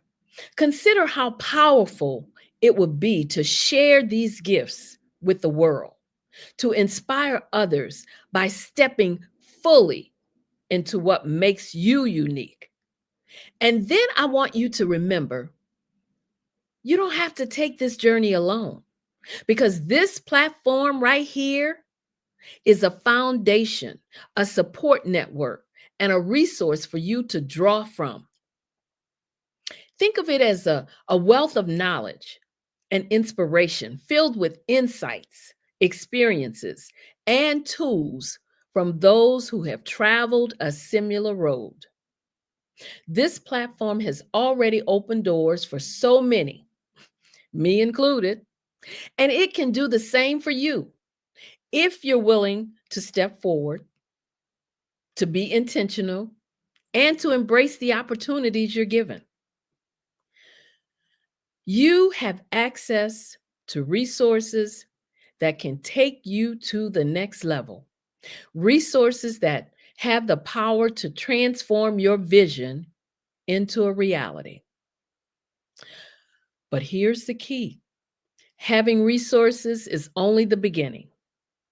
True growth happens when you put them into action, when you implement the lessons you've learned, and make the choice each day to move closer to your goals. So ask yourself, are you ready to commit to this journey? Are you ready to embrace your own potential? And not just in thought, but in action. Success doesn't come to those who wait for it. It comes to those who decide they're worthy of it and are willing to put in the work to make it real. So use the resources at your fingertips. Lean into the support of this community and let your determination be the spark that ignites your path to success. Because every step you take forward, believing in yourself, moves you closer to your goals, closer to success, and closer to genuine happiness.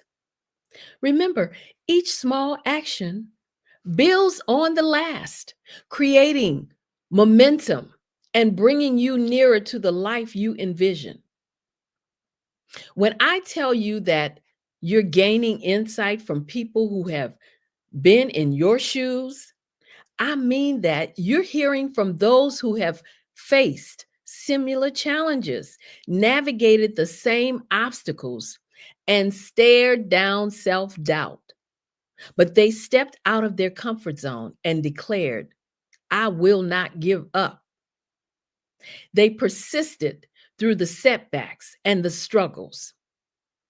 And now they're here to share their success with you because they believe you can make it too. But here's the key. Don't be one of those people who tries out what they've learned, but then quickly loses motivation when progress feels slow.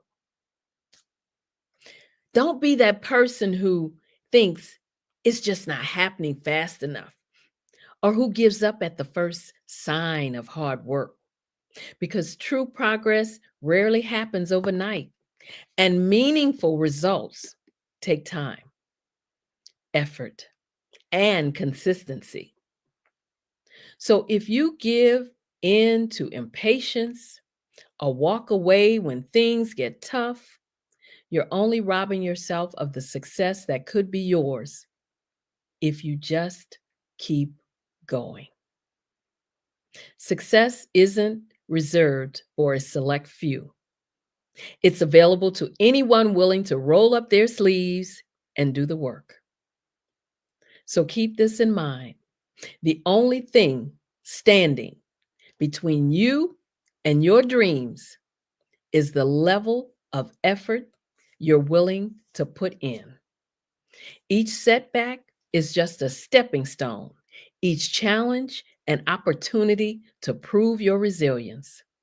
So if you've ever doubted whether your goals are truly achievable, let me assure you right now, right here, they absolutely are.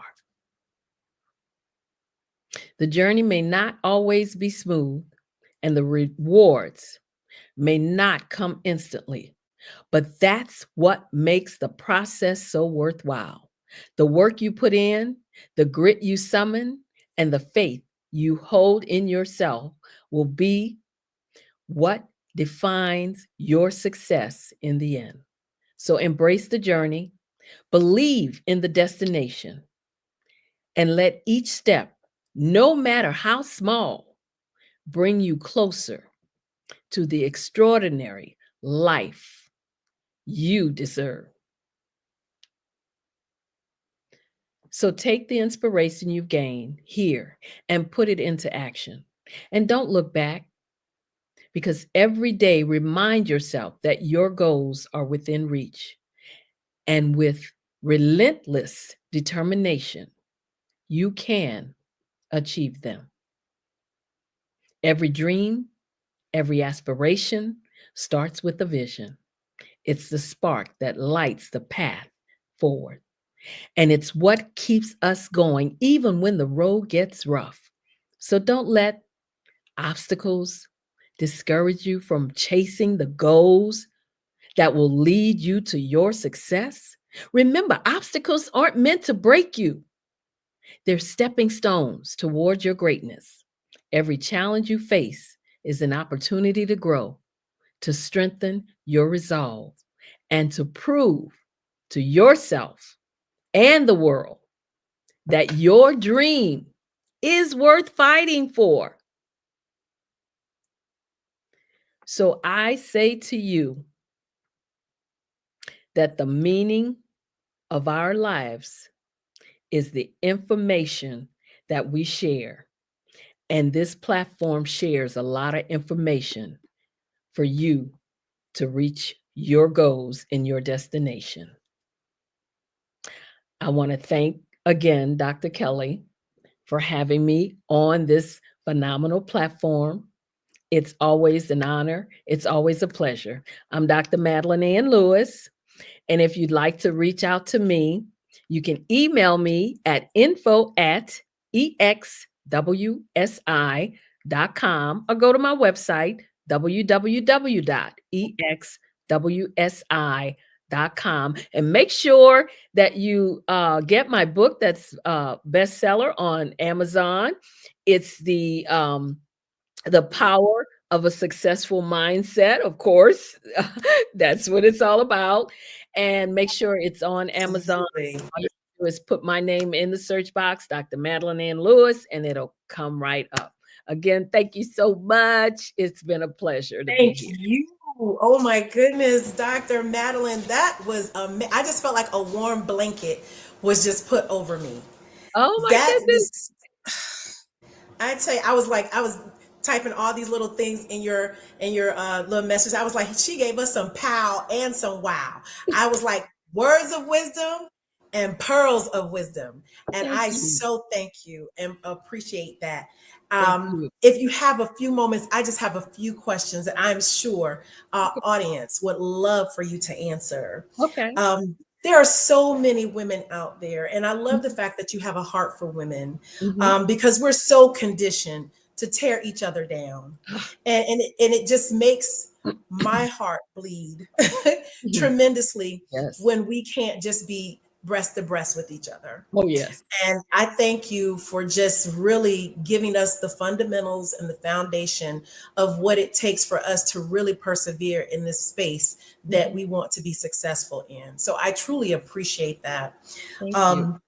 There are so many women who feel like they keep starting over. Like it's a new beginning or a new cycle every single time I experience failure.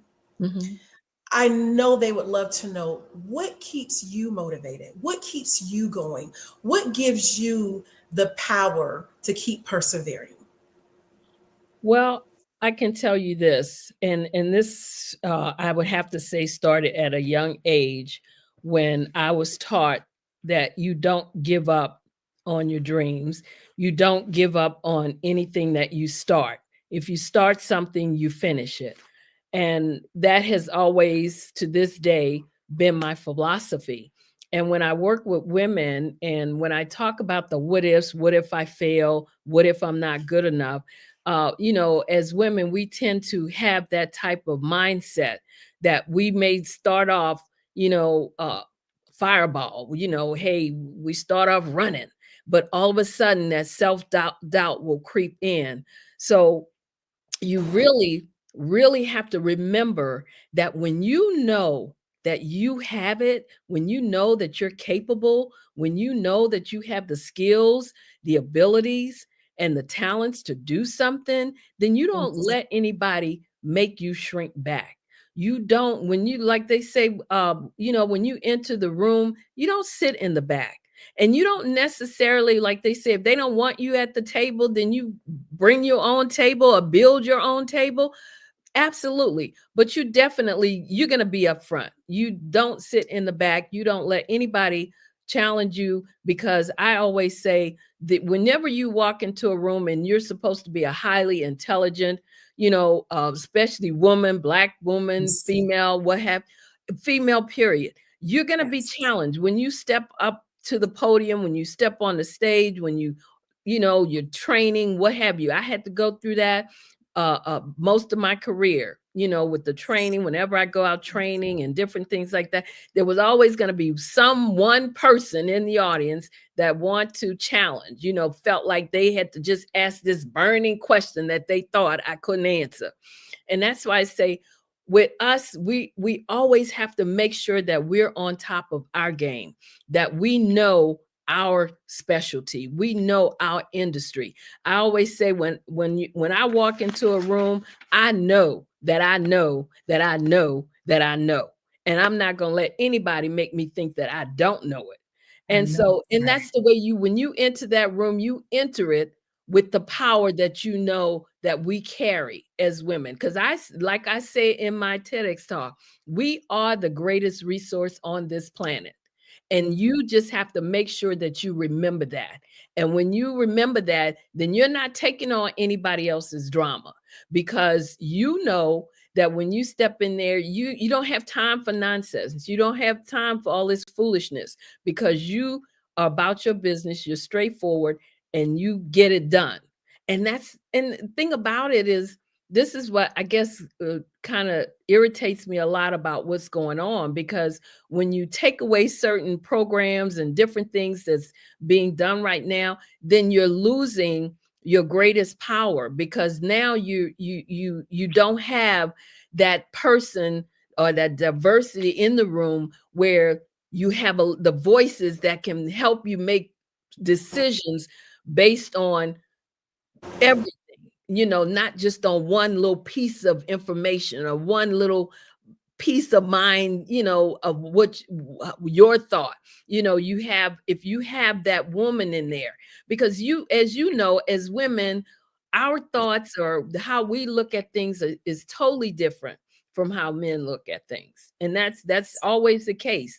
A lot of times they want to say that we get emotional about things, but that's not, I don't agree with that. You know why I don't?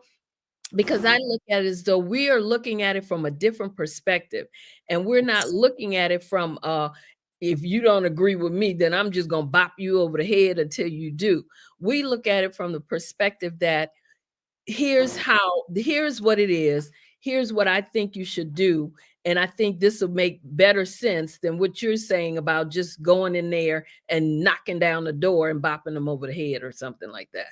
So I just keep it, like I said, I make sure that I stay up on my industry. I make sure that I'm always learning, because we there's always room for growth. And as women, we always want to make sure that we are that resource, that greatest resource on this planet, because we truly are. And I'm telling you, nothing really, if you think about it, nothing can really get done without us. So when you think about it that way, you have to remember that's your worth right there. That's your power. When you walk in the room, you just remember that. They need me. That's it. There you go. They need me. I love it. And that's a great segue, because there are so many women who feel like when they see someone of your stature, they feel as if you've arrived, or that you've broken, some boundaries, and you've torn down some walls. What is it that you can say to the women who are continuously ever changing and learning and growing in this space? Because I would love to know, who do you draw from? Who motivates you? Well, when I was coming up, the person that I always drew from was my mom. And because she was always a person I looked to, because she was always so strong. The women, and I have to say, the women in our family, they are strong women. But my mother was a strong woman. And I think when I looked at her and the way she always persevered, her resilience and how she always stood strong, that's the way I always wanted to be. But as I go through life, and I've gone through life, my career and different things like that, I've also had, strong people that I look to for guidance, for information, for mentoring, for coaching. I mean, even though you may think everything, you still can learn. And so I'm always constantly learning. So I mean, Dr. Kelly can tell you, I'm always trying to pick his brain, on the slide, like, On the right, on the slide. But and that's what you do. You surround yourself with people that like they say, if you're the smartest person in the room, then you need to change rooms. Okay. Because and that's a true statement. You don't ever want to be in the room where you're not with people that's growing and that doing things that you want to do, because you want to be able to pull and draw from those people. And those people also, you want those people to be able to help you, pull you up. Just like when you get there, you pull the person up that's coming behind you. And that's the thing with women. We are bad about that. And when the ladies that I work with, that's the one thing I tell, like you said about women may look at me and think I've got it going on, but no, I don't look at it like that. I look at it as though if I did it, then you can do it too. So come on, and if you don't know how to do it, let me show you how to do it. And I think that's the kind of attitude that women should have with other women. There's enough room for all of us. So you don't have to be the only one in the room. We can all be in the room and doing different things, but we can all be in the room. You know what I'm saying? But some get that mindset that, oh, if I'm there, I don't want you there too, because then you're going to take my light. That's not the way it's supposed to be. It's supposed to be, when I get up, then I'm supposed to pull someone up with me. And that's the way that's supposed to go. And so that's just how I look at it. That's how I think about it. That's how I feel about it. And when I work with women, that's the kind of mindset that I want them to have as I'm working with them. I want them to develop that. So when you are, in that executive position, you're still reaching back and helping others to get where you go, because that's what they say. Once I remember hearing when I was in the workplace, some of them used to say, yeah, you show them how to do, you show them the ropes, and then they have you pulling it. But my thought was, if I'm showing you the ropes because I want you, when I move up, I want you to move into my position. That was always my thinking when I was showing somebody something, because I knew I was going to be moving up. So once I move out of that position, I want you to move into it. And that's the way the mindset, I believe, should be, especially with women. Because men will help each other out. They don't have to like each other, but they will help each other up. And see, that's the part we have to work better at doing. Yes, ma'am. And we do. And as women, you will see each other laying in the ditch, and we will not offer a helping hand. Men do it all the time. They'll pull each other up and out and on. And it's amazing, and I wish that we could have the same mindset as women, because I remember, being tapped and saying, okay, I want you to be able to uplift, encourage, and edify women. I'm like, I don't like us. I don't like us like that. And so I had to really understand my purpose in doing so. And so it was, no, this is your purpose. You are here to uplift, encourage, and edify women. Uplift and encourage, absolutely. This is what you're supposed to do, and feed them the confidence, and not only feed them the confidence, but be the blueprint of what it is that they don't have to be a you, but you can definitely give them the meat, and they can, supply the bone. So, give them what they need. And so there you go. I said, I'm coming to work with you, Doc. Let me just let you know. I'm like, I need all of that. You are too much. I'm so loving, because you tell us that we need to show up in order to rise up. And that is just so magnificent. I love that motto. That is absolutely amazing, because I feel like it's true, because like I said in the talk, when I applied for that position and I didn't get it, and then the guy that they hired, who was least qualified than I was, and he quit because he couldn't handle the position. and they had asked me to step in. Now, I could have said, no, you didn't give it to me the first time. I don't want it now. I could have said that, but no, I did not. I did step into the position, and that was the catalyst that, did a whole lot of door opening for me. It really did. Absolutely. And I think also you giving us the permission to not dim our lights, you know, because a lot of times women feel like I have to dummy myself down, or I have to dim my light in order for others to shine, or I have to try to outshine someone because I'm in the room. Like you said, it's enough, of this to go around.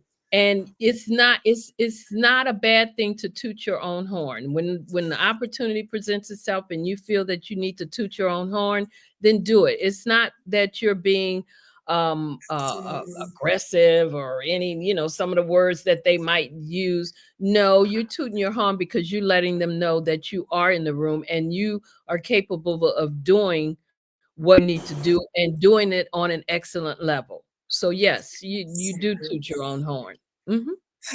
With did you say assertive? Yes.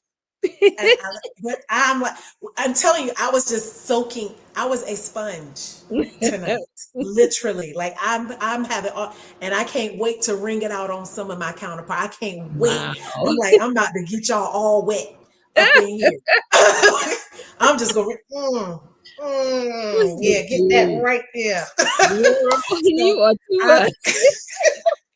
When I say, I was soaking it in. I was like, Dr. Kelly, oh my gosh, I'm in the presence of greatness. I'm loving it.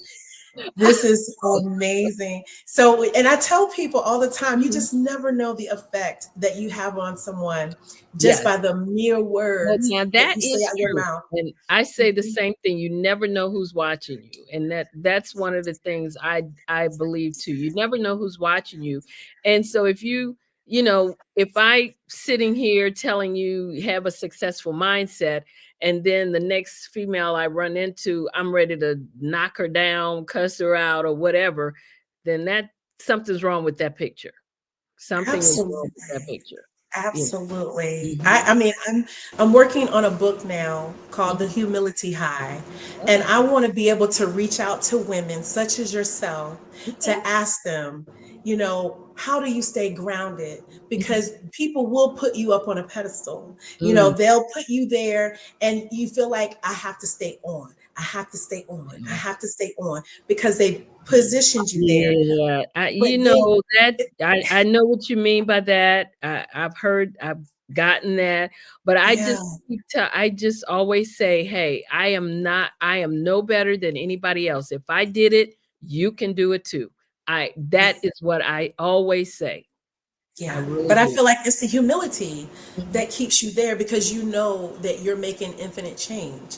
You know that you're making change, that when you put out information to these women or just to the atmosphere, period, you know that change is going to happen, whether it's 1 or 1,000, you know that change is in effect. And that is the mission. That is always my goal. That is always the goal to. Absolutely. And, I just, like I said, I just love women when I see them moving forward, in a positive way. That's what I like to see. That's always what I like to see. Well, I have, without a shadow of a doubt, I know that you moved some souls today and that you planted some seeds that I know will grow. So whether they make the change today, tomorrow, or henceforth, the seed was planted tonight. Well, and I thank you. thank you. It's been amazing. It's been amazing. I'm like, you don't even understand. I'm changed just merely just by this opportunity to speak to you. That's an honor. Thank you. That makes me feel good. You just don't know. That makes me feel good. Thank you. Absolutely. So I appreciate you sharing your words of wisdom, your thoughts, your expertise. Please tell them once again where they can find you and how they can connect with you. Okay. Well, they can email me at info@exwsi.com. And again, my website is www.exwsi.com. Excellent. This has been truly amazing. It Genius has. is coming. It And I is. will see you on the other side. Absolutely. Thank you once again, Dr. Madeline. Good night. Good night.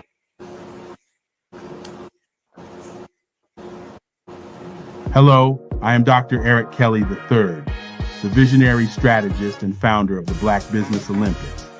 I invite you to showcase your Black-owned businesses on the Black Business Network global stage. The Black Business Olympics is a global Black Business Network platform that propels Black-owned businesses into the international spotlight. By showcasing your business on the Black Business Olympics platform, you can reach a worldwide audience of potential customers, partners, and investors. You can also establish yourself as a thought leader and expert in your field, attract lucrative partnerships, and more speaking engagements. In addition, the Black Business Olympics platform provides a valuable opportunity to connect and collaborate with like-minded entrepreneurs and business professionals from around the world. This can lead to new business opportunities, ideas, and relationships. Finally, by sharing your story and expertise on the Black Business Olympics platform, you can inspire and empower others. This is a powerful way to make a positive impact on the world and leave a lasting legacy. If you are a Black-owned business owner, I encourage you to seize the opportunity to showcase your business on the Black Business Olympics platform. It is a once-in-a-lifetime opportunity to make an indelible mark on the world. Be one of the 1,000 visionary entrepreneurs who are changing students' lives, shaping industries, and leaving an unforgettable legacy for their families. Unleash your voice on our global stage and watch your business thrive. Black Business Olympics is one of the largest Black business showcases in the history of Black business in the world. Yes, the entire world. Just give me a call today at 919-308-9090